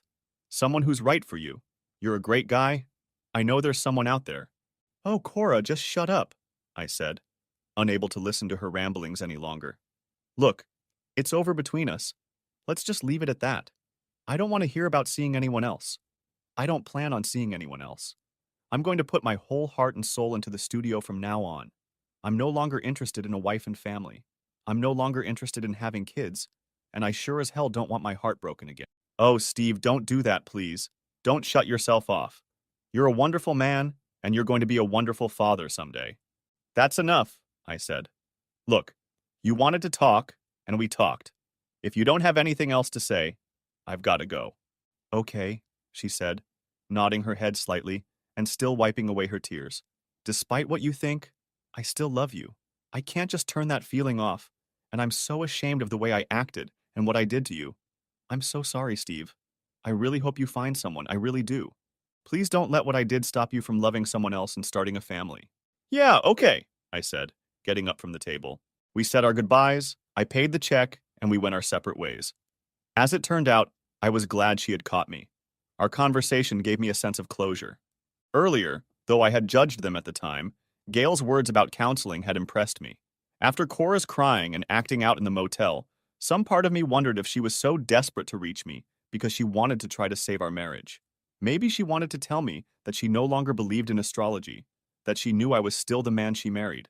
Of course she didn't. There was no need for counseling. Divorce was the only option. Now, after talking to Cora, I was a little relieved. My path was clear, and there was no turning back. On Tuesday of next week, the papers would be filed with the court, and on Friday she would be served with the summons at her mother and father's house where she was staying. I I put that segment of my life behind me by sitting down and writing a new business plan for the studio. It had 3 time elements: 90 days, a year, and 5 years. It took me all weekend, but I had it all mapped out, and then I cried. Cora was very friendly, and as a result, the divorce went smoothly. We sold the house, but we had very little equity, so neither of us got much. We both found apartments. Hers not far from our house, mine 6 blocks from the studio. As planned, I dove headfirst into my work. At times, I wondered why I was paying rent at all, since the only thing I did there was sleep, and sometimes I didn't even do that. I worked day and night without even thinking about socializing. Things weren't so bad until the holidays came around. I was invited to a couple Christmas parties, but I didn't feel like going, and my folks were celebrating a belated anniversary with a Caribbean cruise. As long as I could keep myself busy with something to do, I was fine. But at Christmas, I had nothing to do. As much as I tried to stay away from all of Cora's friends, every now and then a rumor would reach me. The latest being that she and that jerk Mark had moved in together. On Christmas Day, I sat alone in my office at the studio, and for the first time in months, I cried my eyes out. It's stupid, I told myself. She's gone. Let her go. But I couldn't help it. It was the holidays, and I had never felt so alone in my life. A week later, Brad and Gail told me that if I didn't show up at their New Year's Eve party, they would never speak to me again. I used to love going to parties when I had Cora on my arm, but now the mere thought of going to one made me cringe. Other than a few models on set and a waitress ordering food, I'd had very little contact with women since my divorce.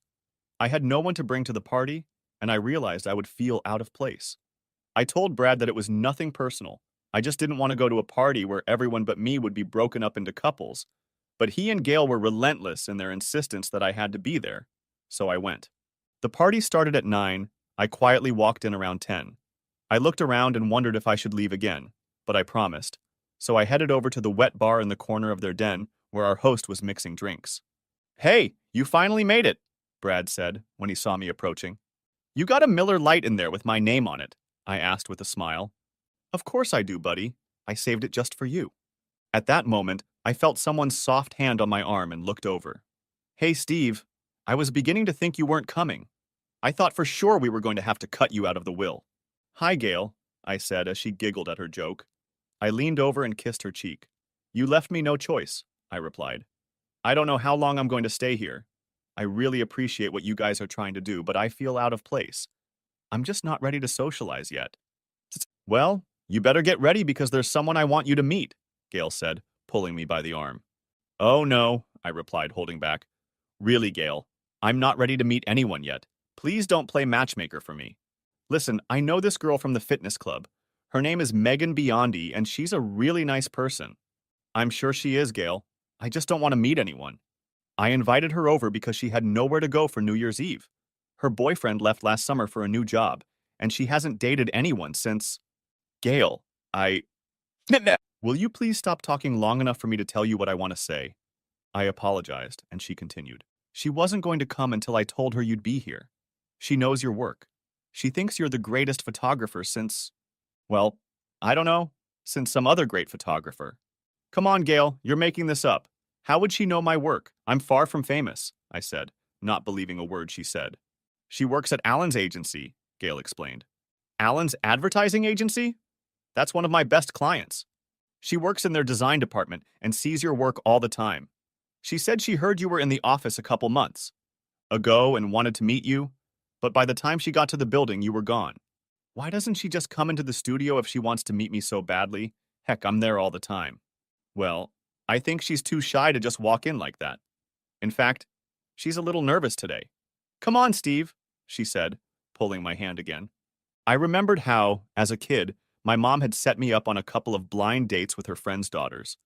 I'd quickly learned that if someone said, "She's a very nice person," that meant I should turn around and run in the opposite direction as fast as I could. Funny how that thought occurred to me as Gail led me through the crowd of partygoers to meet Megan. Suddenly, everyone around me disappeared, and I was deafened by the sounds coming from the room full of people. My gaze stopped on a beautiful Oriental woman talking to two people in the corner. You said her name was Biondi? She looks Oriental, I asked Gail.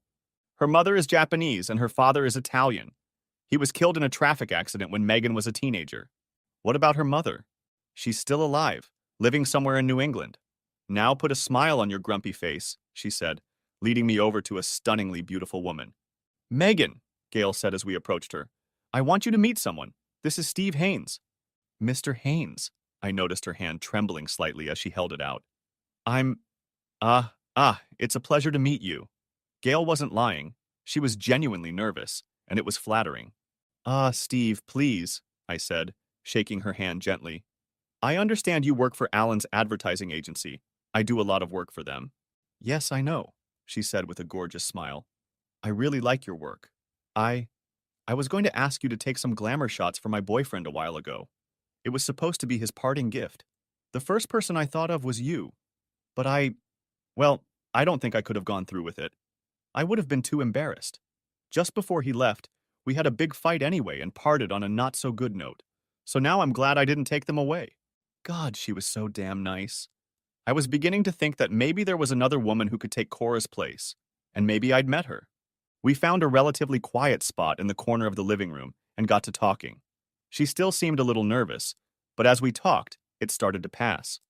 We were already getting along pretty well when... So what sign are you? She asked. I'm a Virgo. It was like someone twisted the knife that Cora had stuck in my heart months ago. I couldn't help it. I knew I was being terribly rude, but I just couldn't stay any longer. Megan looked shocked as I apologized and headed for the door without even saying goodbye. By the time I got to my car, I was having trouble breathing. By the time New Year's Eve rolled around, I was already sitting in the back room of my studio getting loaded. I'm pretty sure I passed out before midnight. The next day, I was still sitting in my chair when the phone woke me up. Next chapter. Stephen Haynes! What the hell is going on with you? Came the voice of a very upset Gail. My head was splitting. My joints were aching from the way I'd slept. And my best friend's wife was mad at me. What a way to start the new year. I hope you're proud of yourself. You know you made that poor girl cry. What the hell happened? I never knew you to be so rude. Something must have happened. She's a virgin, I said, interrupting her. There was a short pause. What? She's a virgin, I repeated. I liked her a lot, Gail, but then she started talking crap about astrology. From now on, I will have nothing to do with anyone who even as a hobby engages in that nonsense. I will not, I stated firmly. Gail paused again before she spoke. Steve, I don't think she's into astrology at all. I mean, she's never said anything to me about it. She did tell me. We didn't talk for more than half an hour when she asked me what my sign was and then informed me that she was a Virgo. I'm sorry, Gail. I honestly didn't want to bring her to tears, but when someone even mentions that nonsense, to me it's like scraping my fingernails on a chalkboard. I will have nothing to do with him, nor will I have anything to do with anyone who has anything to do with him. I heard her sigh. Yeah, I can understand that. I'm sorry, Steve. She really is a very nice girl, and I just thought you two would get along. I was hoping she could get you away from that studio every now and then.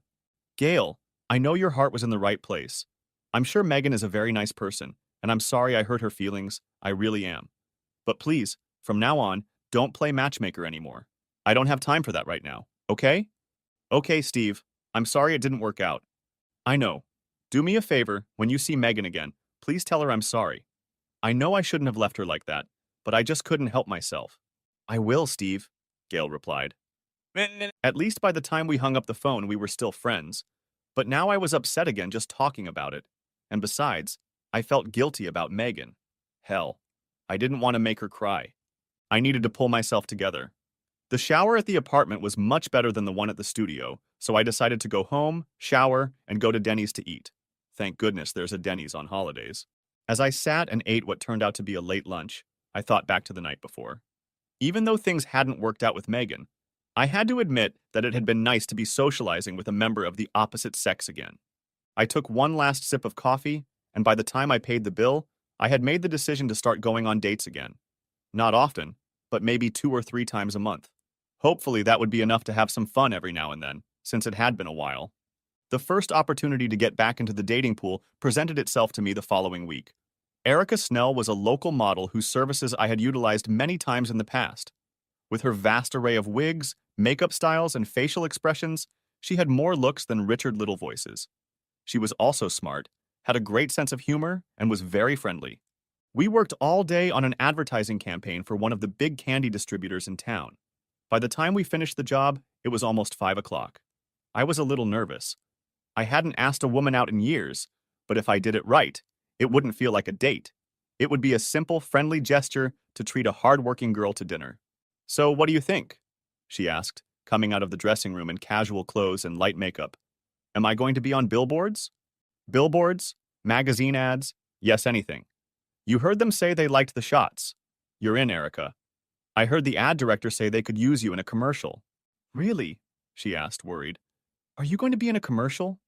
"No, one of the big guys in town will do it," I replied. "I don't have the resources for that kind of thing." She gathered her things to leave. "Erica, it's 5 o'clock. Let me buy you dinner for doing such a good job." She stopped and looked at me. I could almost see the hesitation in her expressive eyes. Finally, she replied, "Yes, well, I'm starving." There was a small Italian bistro just 3 blocks away. I'd never eaten there before. Denny's was only a couple blocks further away, but I wasn't about to take her there. It turned out to be a pretty good place. It had a good wine list, good food, and a relaxed atmosphere. We talked mostly about the various shots we had taken during the day and which ones we thought they could use. We were there for about an hour, and I decided I'd better go for it. "Erica, I was wondering if you have a steady boyfriend. I'm asking because, well, if you don't, I'd like to take you out. Maybe go to a show or go out to dinner and dance." She was looking at me strangely, like she was waiting to see what I was going to say, so I fell silent. "What happens if I don't go out with you? Will you stop using me?" she asked suspiciously. The question surprised me. I knew there were photographers who forced their models to sleep with them, threatening not to hire them again if she didn't, but I resented the idea that she thought I was one of those guys. "Let's just forget I asked you to," I said curtly, then added, "And don't worry, you're a great model, and I'll continue to use you like I did before." I insulted you, didn't I? I'm sorry, Steve. It's just that I get offers like that all the time, and it costs me a lot of work. I should have known you weren't like that. My apologies. "Apology accepted," I said. "I appreciate your offer, Steve. You're a really nice guy. But I really don't like mixing business with pleasure. It's fine as long as things go well in a relationship, but as soon as things go wrong, it can lead to disaster." I did it once when I was just starting out. I broke up with him 6 months later, and he talked about me to every photographer and agency in town. It was almost the end of my career. "Erica, you should know that I would never do that," I said, taking a little offense again.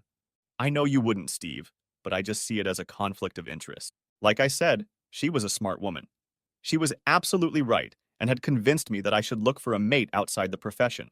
"You're right," I said, with a slight nod of my head. "But I still reserve the right to take you out to a victory dinner if you contract this commercial." She smiled. "You got it, Steve. In fact, if I get that publicity, I'll take you out to dinner." I realized she was just being conciliatory after turning me down, but it was still nice to hear it. For the next week or so, I didn't think about dating. The holidays were over, and I was busy again. It was about 1 a.m., and I was still editing footage in the back of my studio when I decided I needed a break. I leaned back in my chair and thought again about how nice it had been to hang out with Megan, until she told me she was a Virgo, of course. Still, I needed someone to relax with, maybe go on a date or two. I remembered my conversation with Erica and realized I had to rule out the models I was working with. So with whom and where? I hated the thought of going to a pickup bar. Places like that never worked out for me. As I sat and pondered, my stomach rumbled and I realized I hadn't had dinner. Ah, Denny's. Open 24/7. I was going to finish out the day anyway. I'd go downstairs, grab a bite to eat, and then head home and get some sleep.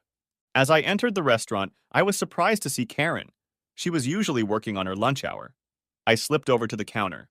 "Karen, you're here awfully late. Did you forget to go home?" She chuckled lightly. "Speaking of not going home, are you still working?" "Yeah. Well, no, not really. I'll go home after I eat. What about you? Why are you here so late?" "My son broke his arm a couple months ago.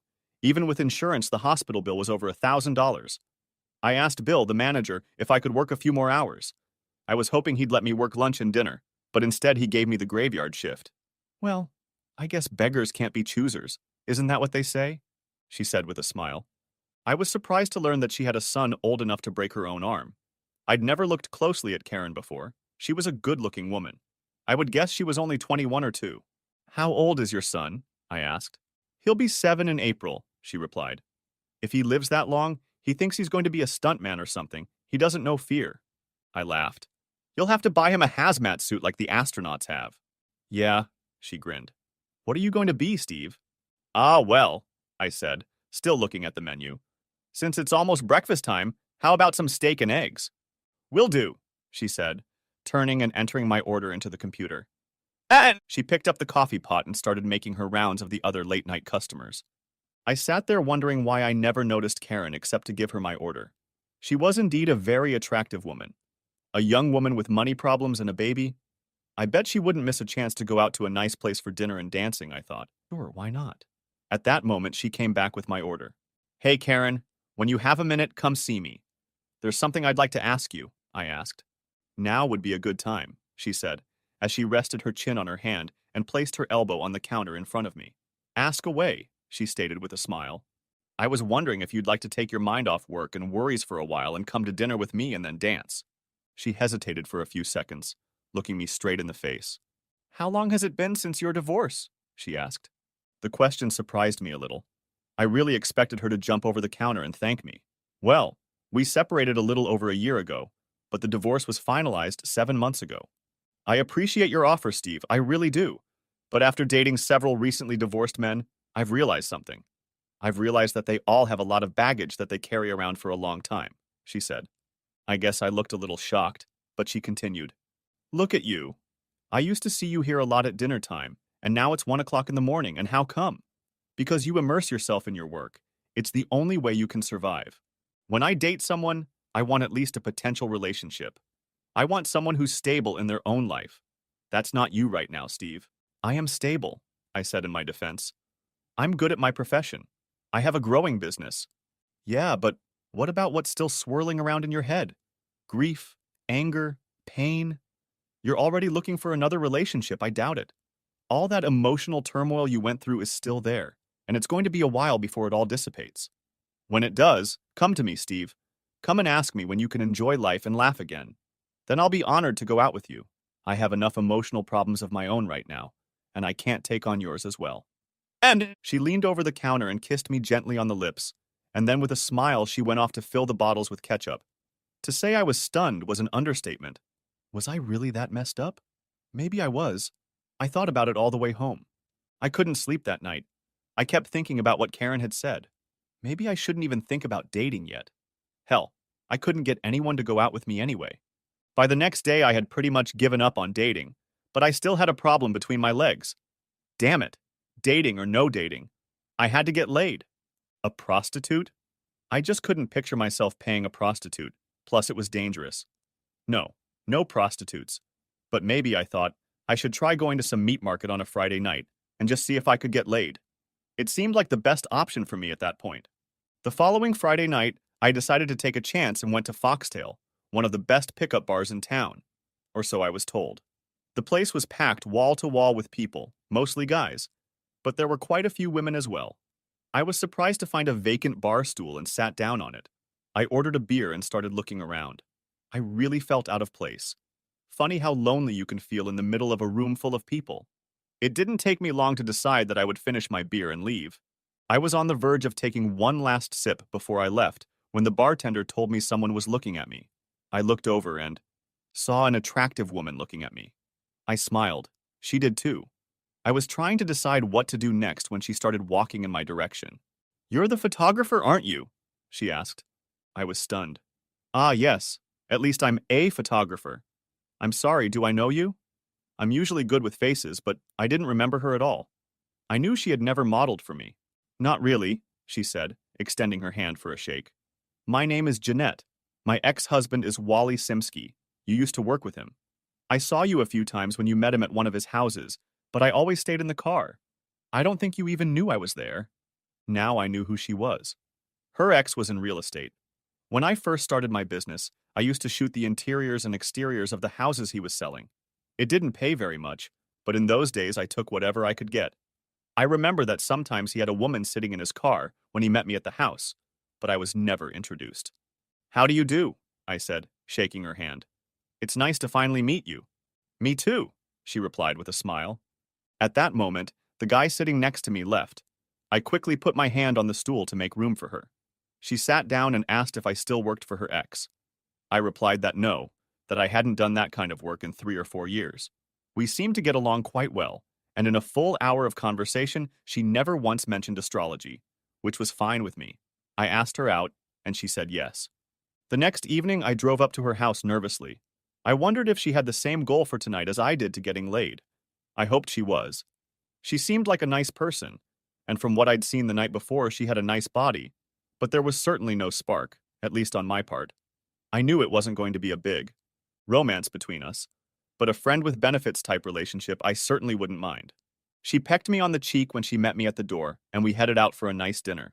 Dancing and, I hoped, a night out. So, Steve, if I'm not being too nosy, what happened between you and your wife? She asked about halfway through our dinner. It's a long story, but mostly she believed in astrology rather than life, I replied. Ha, she grinned. I wish my breakup was so easily explained. I still don't know why Wally wanted a divorce. According to him, we were just estranged from each other. I think he was running from me, but I couldn't prove it. That's why I sat in the car sometimes. I wanted to make sure he wasn't seeing some whore. Sure, he always swore he wasn't having an affair, but I knew he was lying. Hell, all men have affairs. I bet you entertained some of those models when you were married, didn't you? I was stunned. Of course not, I replied indignantly. Liar, men are all the same. I felt my jaw drop to the floor as I listened to her tirade. Where did that come from? I puzzled. She hadn't been like this the night before. Hey, I said, interrupting her. I guess my anger should have burst through when I spoke. I hoped so. Let's forget about our exes and just have a good time tonight, huh? She looked up, as if a little embarrassed. Oh, I'm sorry, you're right. I just get worked up sometimes. We didn't say 3 words to each other the entire dinner, and I was already thinking about ending the night and forgetting about asking her to the dance. But I thought, what the hell? Maybe she's just nervous. I'll bear it and see if things get better. When we got to the club, it was certainly crowded. I looked around and figured there were at least 2 guys for every girl, and thanked myself that I already had a girl to dance with. We couldn't find a free table, but there were stands along the walls where people could put their drinks down while standing and watching the dance floor. We chose a seat and had only been there for a few seconds when a pretty bartender approached us to take our order. She explained that as long as our glasses were on a napkin, she knew we were dancing and wouldn't take our drinks away. When we left, we should put our glasses right on the bar so she knew we wouldn't be coming back. We waited until she brought our drinks so we wouldn't lose our place, and then I asked her to dance. My ancestors were masters at the jitterbug. I wasn't as good as they were, but I'd learned enough moves to get by, and was pleasantly surprised when she stayed by my side. Afterward, we took 2 steps to a slow song and then returned to our drinks. After her diatribe at dinner, I was a little shy about starting a conversation, but we needed to talk. She had told me the night before that she worked at a sports store as a manager, but we didn't delve into that topic. So, Jeanette, I know you're the manager, but what exactly do you do for the store? Mostly try to keep my boss off my back, she replied. I thought, oh no. I opened the gate again, but then a guy came up and saved me. At least that's what I thought at first. Hi, Jeanette. I've never seen you here before, he said, looking directly at my companion. Hello, Tom, she replied. Then, almost sequentially, she introduced us. Tom, this is Steve. Tom works at the store with me, she explained. Nice to meet you, I said cordially. He barely glanced in my direction with a slight nod of his head and completely ignored my outstretched hand. Would you like to dance? He asked Jeanette. Sure, she replied, not even glancing at me in approval. She left me standing still and walked out onto the floor with a jerk. If I cared about her even a little bit, I wouldn't have let this happen. But I had already decided that this was my first, last, and only date with Jeanette. I had completely given up hope of getting her as a girlfriend with benefits. I stood and sipped my beer, watching them dance 3 dances together without coming up for air. I took one last sip, took a napkin out from under the bottle, and walked out to them. Jeanette, I'm leaving. Let that asshole take you home. What? No, wait. I couldn't believe she was surprised by my actions. As I started to walk away, Tom grabbed my arm. What did you call me? He said, trying to act like a big man. I turned around and looked him straight in the eye. If you want to keep that hand, remove it immediately, I said, as menacingly as I could.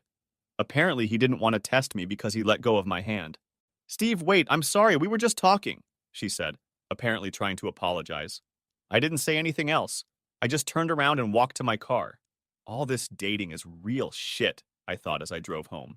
Sunday morning, I was still pissed off. Instead of driving the 8 blocks to Denny's restaurant to get breakfast, I figured a walk would help me calm down. I had hoped to see Karen, but her shift hadn't started yet. From there, I needed to get back to the studio. I didn't have any filming scheduled, but since I had walked both Friday and Saturday night, I had a bunch of editing to do.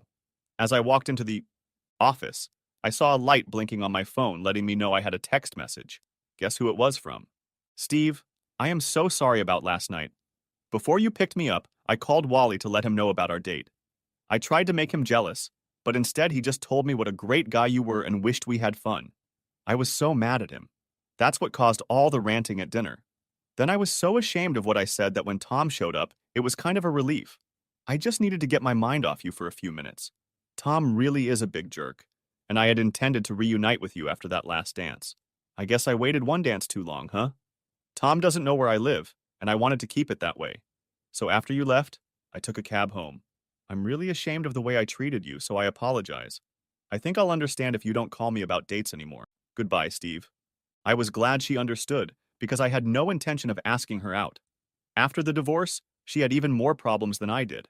I thought about Karen's words. I have enough emotional problems of my own, let alone yours. Now I knew exactly what she was talking about. Once again, for the next month, I dove headfirst into work. It was the only part of my life in which things were going well. One night I was looking through my books, but I couldn't sleep a wink. The next morning I woke up with my head lying on my desk. That's when I seriously considered hiring an assistant. I had been avoiding it since I started the business. All the taxes, insurance, rules, and regulations were a hassle for a small business like mine, but I could afford it, and I needed help.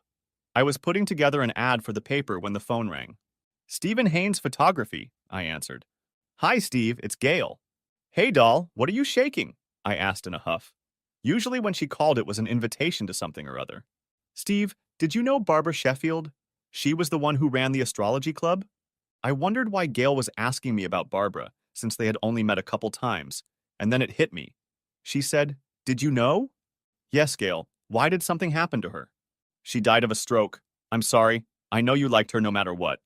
Her obituary is in today's paper. The stroke happened last Friday, but she wasn't discovered in her apartment until Saturday. She was taken to the hospital, but she never regained consciousness and died on Sunday. It took me a minute. Hell, she was only in her early 50s, too young to die like that. Yeah, she was a really nice person, I said. She was the only person in Cora's group of friends that I was still in touch with. Doesn't it say where she'll be laid to rest? I asked. Yes, at Schuster's, she said. But you know, if you go to the wake, you'll probably run into Cora, Gail warned. Yeah, it doesn't matter. Barbara was actually a good friend. Even though Cora knew her much longer than I did, she was honest with me, and she was the one who informed me that Cora was cheating on me. After I filed for divorce, she called me and told me she was sorry. I think she felt guilty and blamed herself for telling me. I told her I appreciated what she had done and understood how hard it had been for her. We kept in touch from time to time after that. She always made sure not to mention Cora in front of me, and I always appreciated that. I need to go pay my respects, I said. I figured the best way to avoid the others was to be there on the first day of the screening as soon as the doors opened. It worked, at least for a few minutes. When I walked in, I didn't see anyone I recognized. I assumed they were relatives. I walked over to the casket and looked down. It was hard to recognize her, but isn't that always the case? I really regretted that I never talked to her after that lunch. I knew it was too late, but still I leaned over slightly and quietly thanked her for being a true friend to me. As I turned around and headed for the door, I saw 2 members of the astrology club enter the room. Steve, Margaret said in surprise. Steve, Blackie repeated, holding out his hand. Hey guys, I replied, shaking Blackie's hand and giving Margaret a quick kiss on the cheek. I was so surprised to hear about Barbara. Was she sick, or did she let you know something was wrong? Nothing, Blackie replied. We were all at the club meeting the night before it happened, and she seemed fine. I shook my head in puzzlement. Has anyone seen Cora yet? They were so close. She must be having a really hard time, I said. They looked at each other. Well, Cora was kind of kicked out of the club after we found out all about her and Mark, Margaret informed me. We didn't kick them out. They started coming back to meetings, but no one would talk to them and they stopped coming. I said nothing, but my heart was relieved. Cora was very fond of that club and the people in it. It must have killed her when they turned against her. Well, I said, wanting to get out of there quickly before I ran into anyone from the club. I'm sorry to have to run, but I have a shoot I can't reschedule, so I have to go. I don't think they believed me, but they were kind enough to pretend they did. Look, Steve, don't be such an outsider. Everyone asks about you from time to time. Let us know how you're doing from time to time, Margaret said, returning my kiss on the cheek. I will, I said, starting to get nervous. I really didn't want to run into Cora if I could avoid it.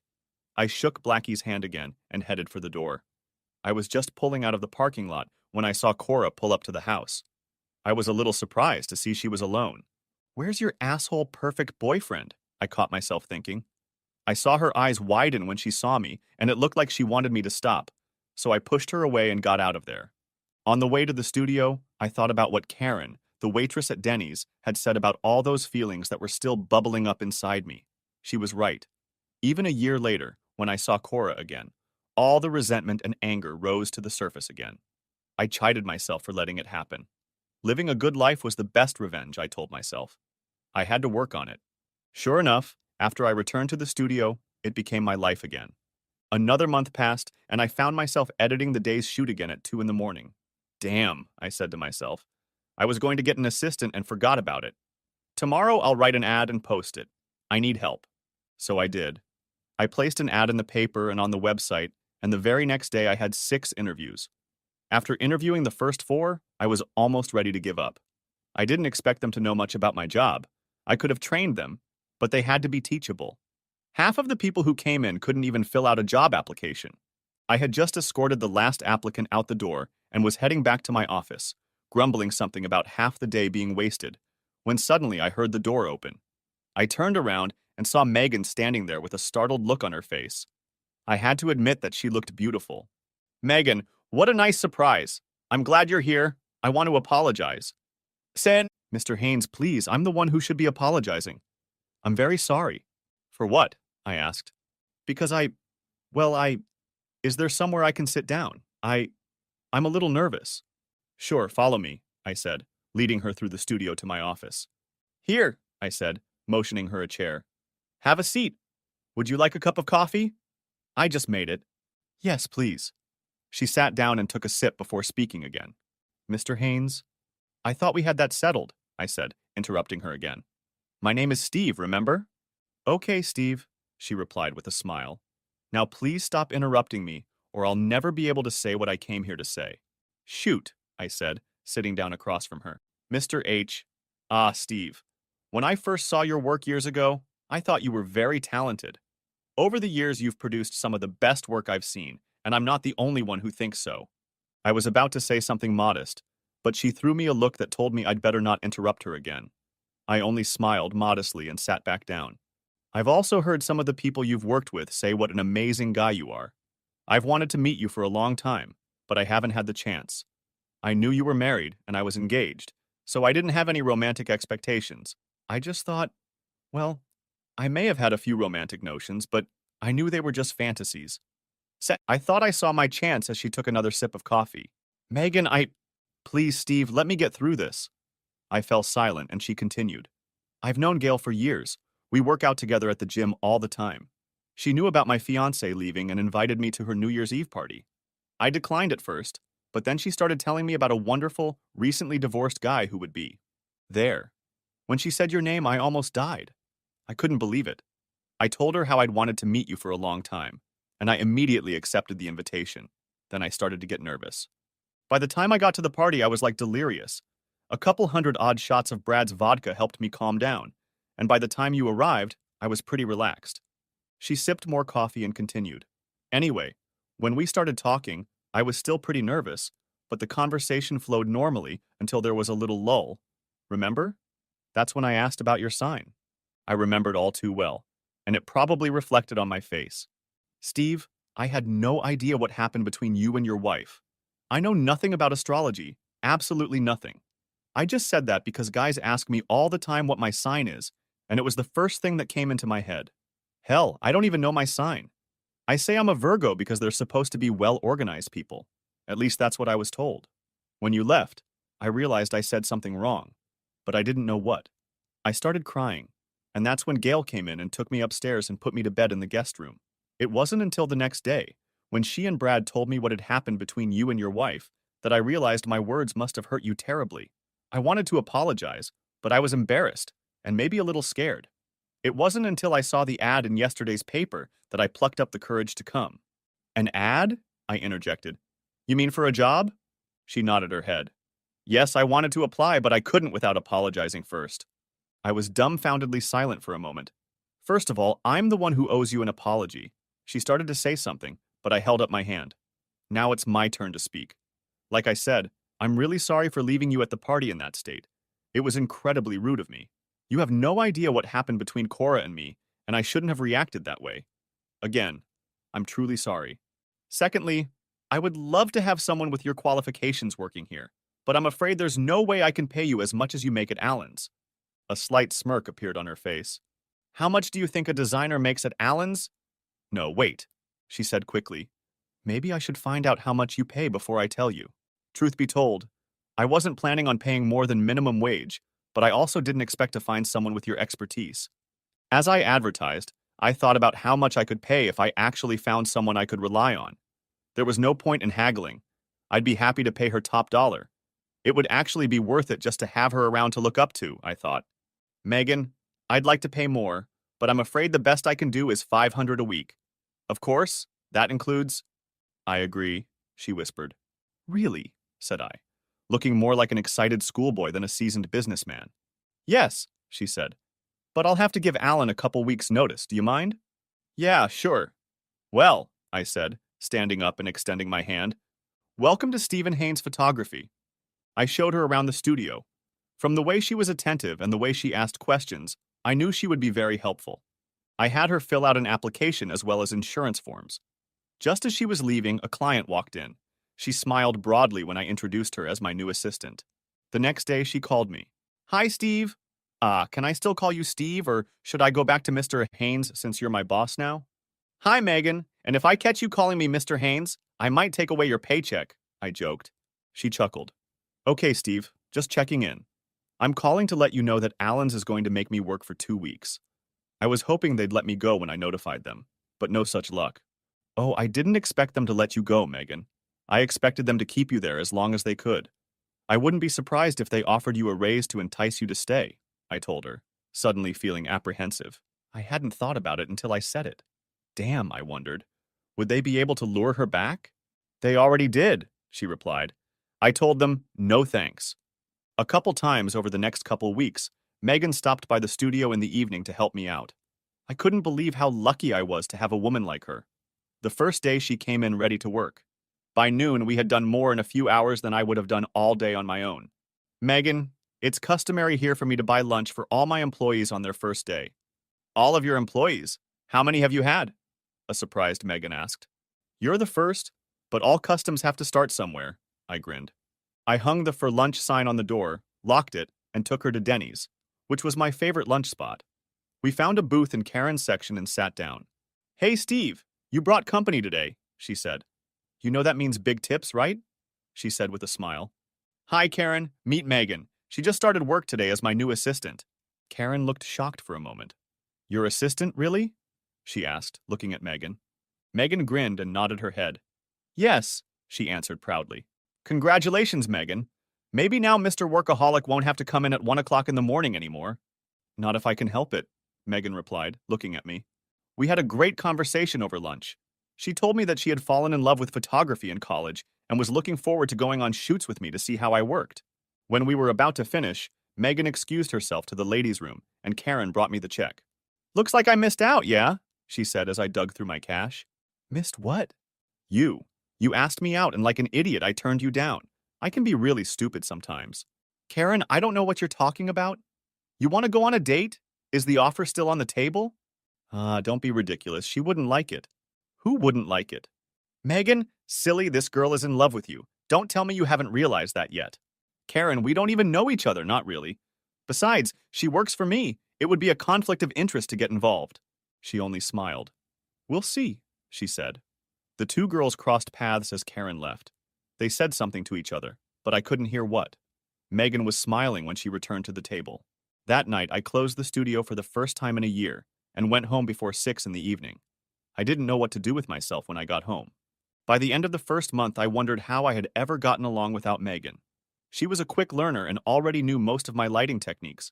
She was as good at editing my work as I was, and she was such a pleasure to be around.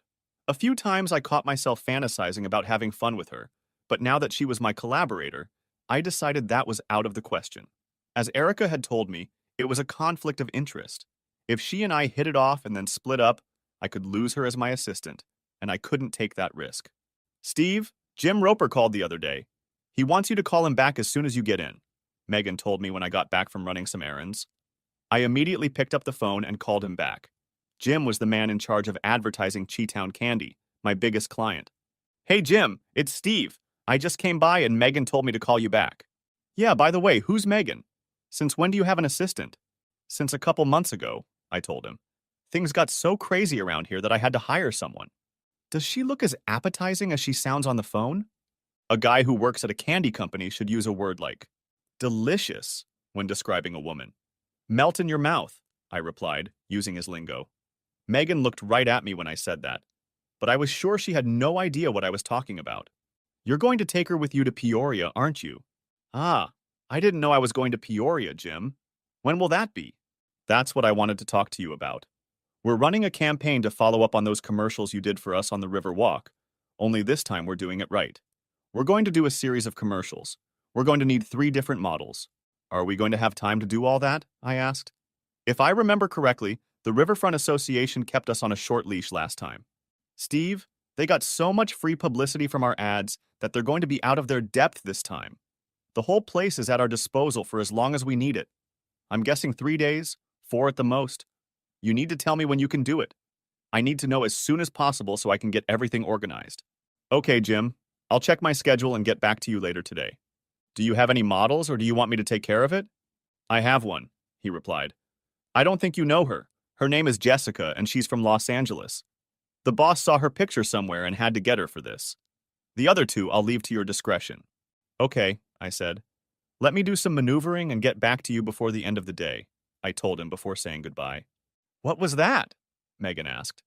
It sounded exciting. Well, I don't know about exciting. That's not exactly how I describe Peoria, but it'll be fun. Let's go check the schedule. We need to find a place where we can spend 4 full days. I also need to call Erica Snell and Jean Mathers to see if they can get involved in modeling. Megan and I got to work, and by 4 o'clock in the afternoon, I had called Jim back with the schedule and everything was set. Jessica would fly straight in from LA, and everyone else would meet at Denny's for an early breakfast and drive to Peoria in a 5-car caravan. Megan rode with me, Erica and Jean rode together, and Jim and the rest of the advertising staff made up the rest of the caravan. When we checked into the motel, we were told that Jessica had already arrived. We found her by the side of the pool, dressed, well, almost dressed in a tiny little bikini that left little to the imagination. It was understandable why Jim's boss wanted to get her. She was stunning. Jim sent one of his guys down to the riverfront to scout out locations while the rest of us discussed what we were going to shoot. Megan, who had experience with set design, suggested a couple of her ideas, which both Jim and I thought were great. It was almost noon when we started shooting, but we had a very productive day. Later, we all went out to eat and then went back to the motel to get to bed early. The next day was going to be a long one. We were going to shoot from dawn to dusk. And I was just sinking into sleep when I heard a faint knock on the door. Megan. She was standing there. Hi, Steve, she said, greeting me with a wide smile. Can I come in? Oh, yeah, sure, I said, stumbling halfway in. I closed the door behind her. She stood for a few seconds before she spoke. Steve, I sincerely hope I'm not jeopardizing my job. Please don't fire me. I know I shouldn't do this, but I can't help it. I've waited as long as I could. She walked over to me and kissed me. We collapsed on the bed. Later, she whispered, I love you, Stephen Haynes. I knew it before I met you. I knew it as soon as I saw your work. I know I'm taking a risk. I've known you a lot longer than you've known me, but at the restaurant that first day, Karen told me that I had better tell you how I felt, or I might lose you. I lay there trying to understand what Megan was saying. She loved me. But did I love her? I vowed to myself to never give my heart away again. Never again put myself in a position to be hurt, like I was with Cora. All I needed was a mate with benefits. Was I ready for more? My heart was beating so hard, I was afraid it might stop. Please say something, Steve. Please, Megan pleaded. I smiled. Megan, no, you're not fired. You haven't ruined anything. I thought about that statement for a second and smiled. Well, that's not entirely true, is it? We both chuckled.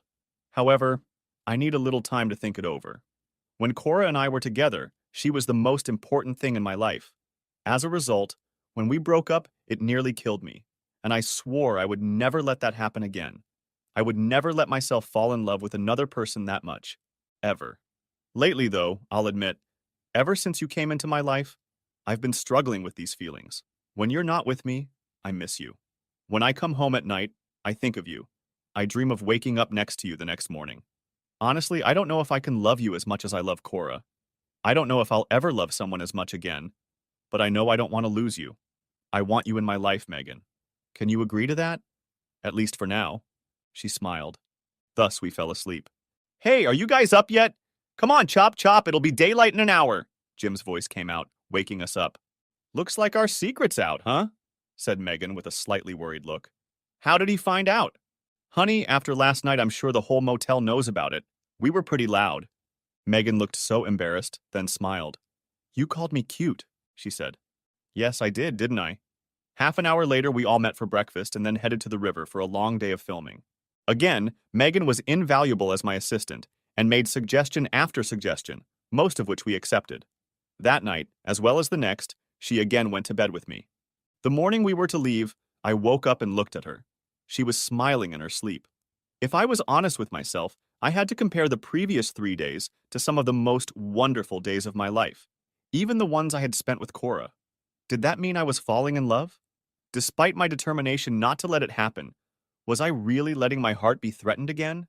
I could only give one answer. Yes. As scary as it was, I had fallen in love. Again. Is something wrong, Steve? Asked Megan about an hour after we drove home. You've been awfully quiet. Nothing's wrong, Megan. I've just been doing a lot of thinking, soul digging. Do you regret that we slept together? I know you're still hurting over Cora. I would never have had the courage to approach you the way I did. But after what Karen said, well, my fear of losing you was greater than my fear of telling you how I felt. I'm sorry, Steve. I didn't mean to pressure you into doing something you didn't want to do. That's the thing, Megan. I want this, more than anything. When Cora and I broke up, I said to myself, never again. And I did, at least then. I've spent the last year and a half trying to steel myself, telling myself that I didn't need anyone, that my studio was my only passion. And for a while, I believed that too. And then you came along and showed me how stupid I was. You made me realize how lonely an existence with that kind of attitude can be. You opened my heart again and walked right in. I still have many emotions to deal with, but I'm sure one of them is love. Love for you, I said. Steve, I looked at her. She was very emotional and tears were streaming from her eyes. Are you okay? I asked. Yeah, she replied, nodding her head slowly and reaching into her purse for a tissue. It's like a dream come true. I've wanted this for so long, but I never dared to think it would actually happen. She wiped her eyes. I love you with all my heart. When we got back to Chicago, we talked and decided to take our time. After all, we hadn't even met yet, so that's where we decided to start. A couple days after we got back, Jim stopped by the studio to see what we already had from the shoot. Where's Megan? He asked after being there for a few minutes and not seeing her. She left on business, I informed him. You're a lucky man, Steve. She's wonderful, beautiful, smart. God, what I wouldn't have done to find one, he said with desperation in his voice. I didn't know what you were looking for. You always seem to be happy as a bachelor. Don't get me wrong, I'm fine with it. It's just that when I see a couple like you and Megan, well, I guess I'm just a little jealous. I figured sometimes I could be dangerous when I did that. What do you think about the kids? I asked him. You're kidding. I love kids. I have a wonderful father, and I've always wanted to be just like him. Of course you have to have kids before you can be a father. What about someone else's child?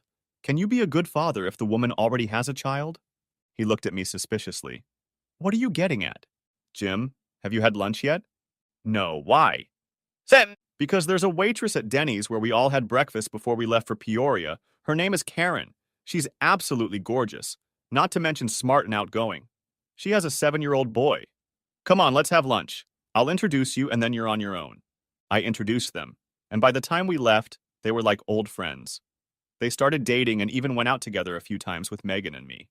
A few more months went by, and I realized that I had done it. Given my heart to Megan. I just prayed that she would take better care of it than Cora did. Those of you who have never been to Chicago in the fall don't know what you're missing. The leaves on the trees turn beautiful shades of orange, yellow, and red and dance with the light breeze against the royal blue sky. During the day, the temperature is perfect for a tracksuit, and the nights are made for cuddling up with your loved one. On just such a fall evening, Megan and I were walking along the lakeshore. We sat and watched from the large rocks as bright yellow moonbeams danced on the black water. Brrr, she said, as the breeze shifted and blew in off the lake. I put my arms around her and pulled her close to me. It had been a little over 2 years since the night I'd caught Cora with Mark, and proclaimed myself a loner from now on. I had already broken the promise I had made to myself. It was time to make it official. Megan, I want to thank you. For what, honey? For fixing my heart. Just 2 years ago, I thought it was shattered, and I didn't expect it to ever work just to keep me alive. But you have shown it how to love again. For that, I shall be eternally grateful to you. Oh, that's so sweet. She stopped talking as I slid off the rock and dropped to my knees. Oh my God. Steve, you didn't? She clamped her hand over her mouth and started squealing.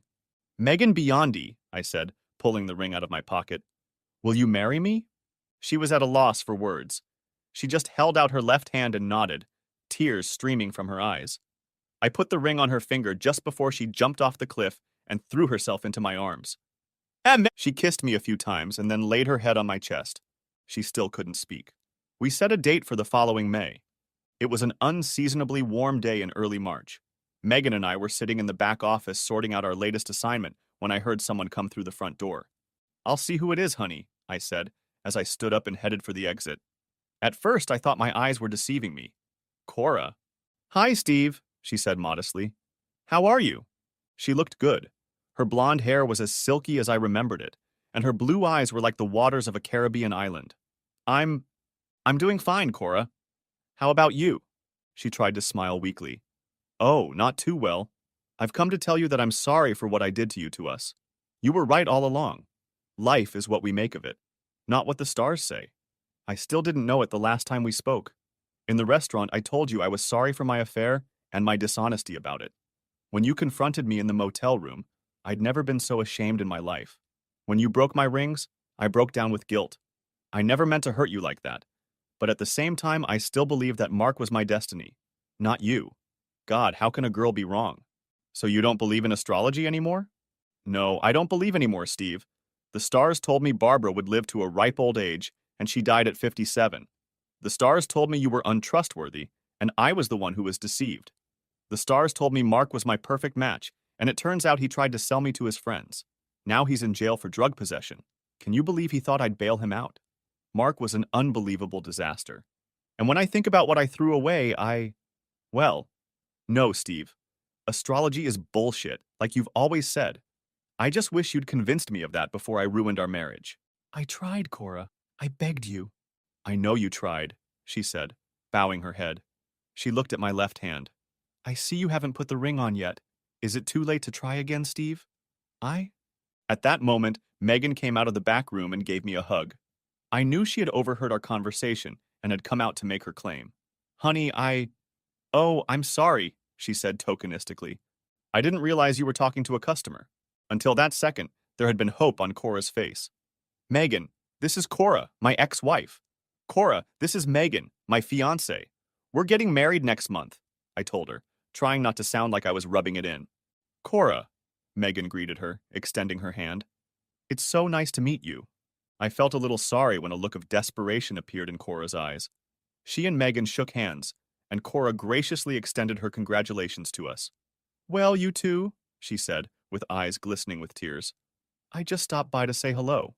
I hope you both will be very happy together. Megan, treat him right. He's a hell of a nice guy, she said, and turned around and hurried towards the exit. I watched as she walked quickly past the window. She sobbed. Are you okay? My bride-to-be asked. Yes, honey, I'm fine. She said she doesn't believe in astrology anymore. Maybe this will set her free and she can find someone again. I hope so.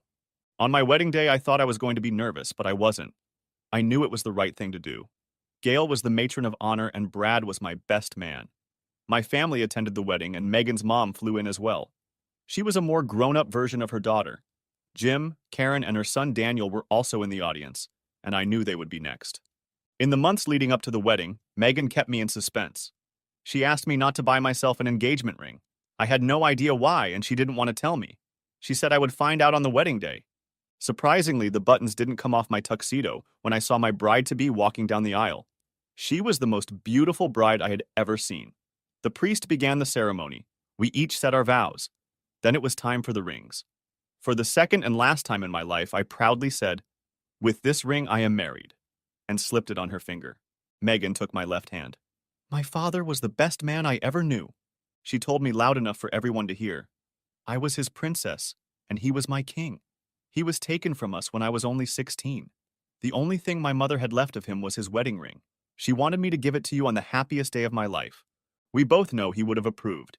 It is with this ring that I am getting married, she said with tears in her eyes. I now pronounce you husband and wife. You may kiss the bride. Epilogue. 6 months after Steve and Megan's wedding, Jim and Karen also wed. Daniel was Jim's best man.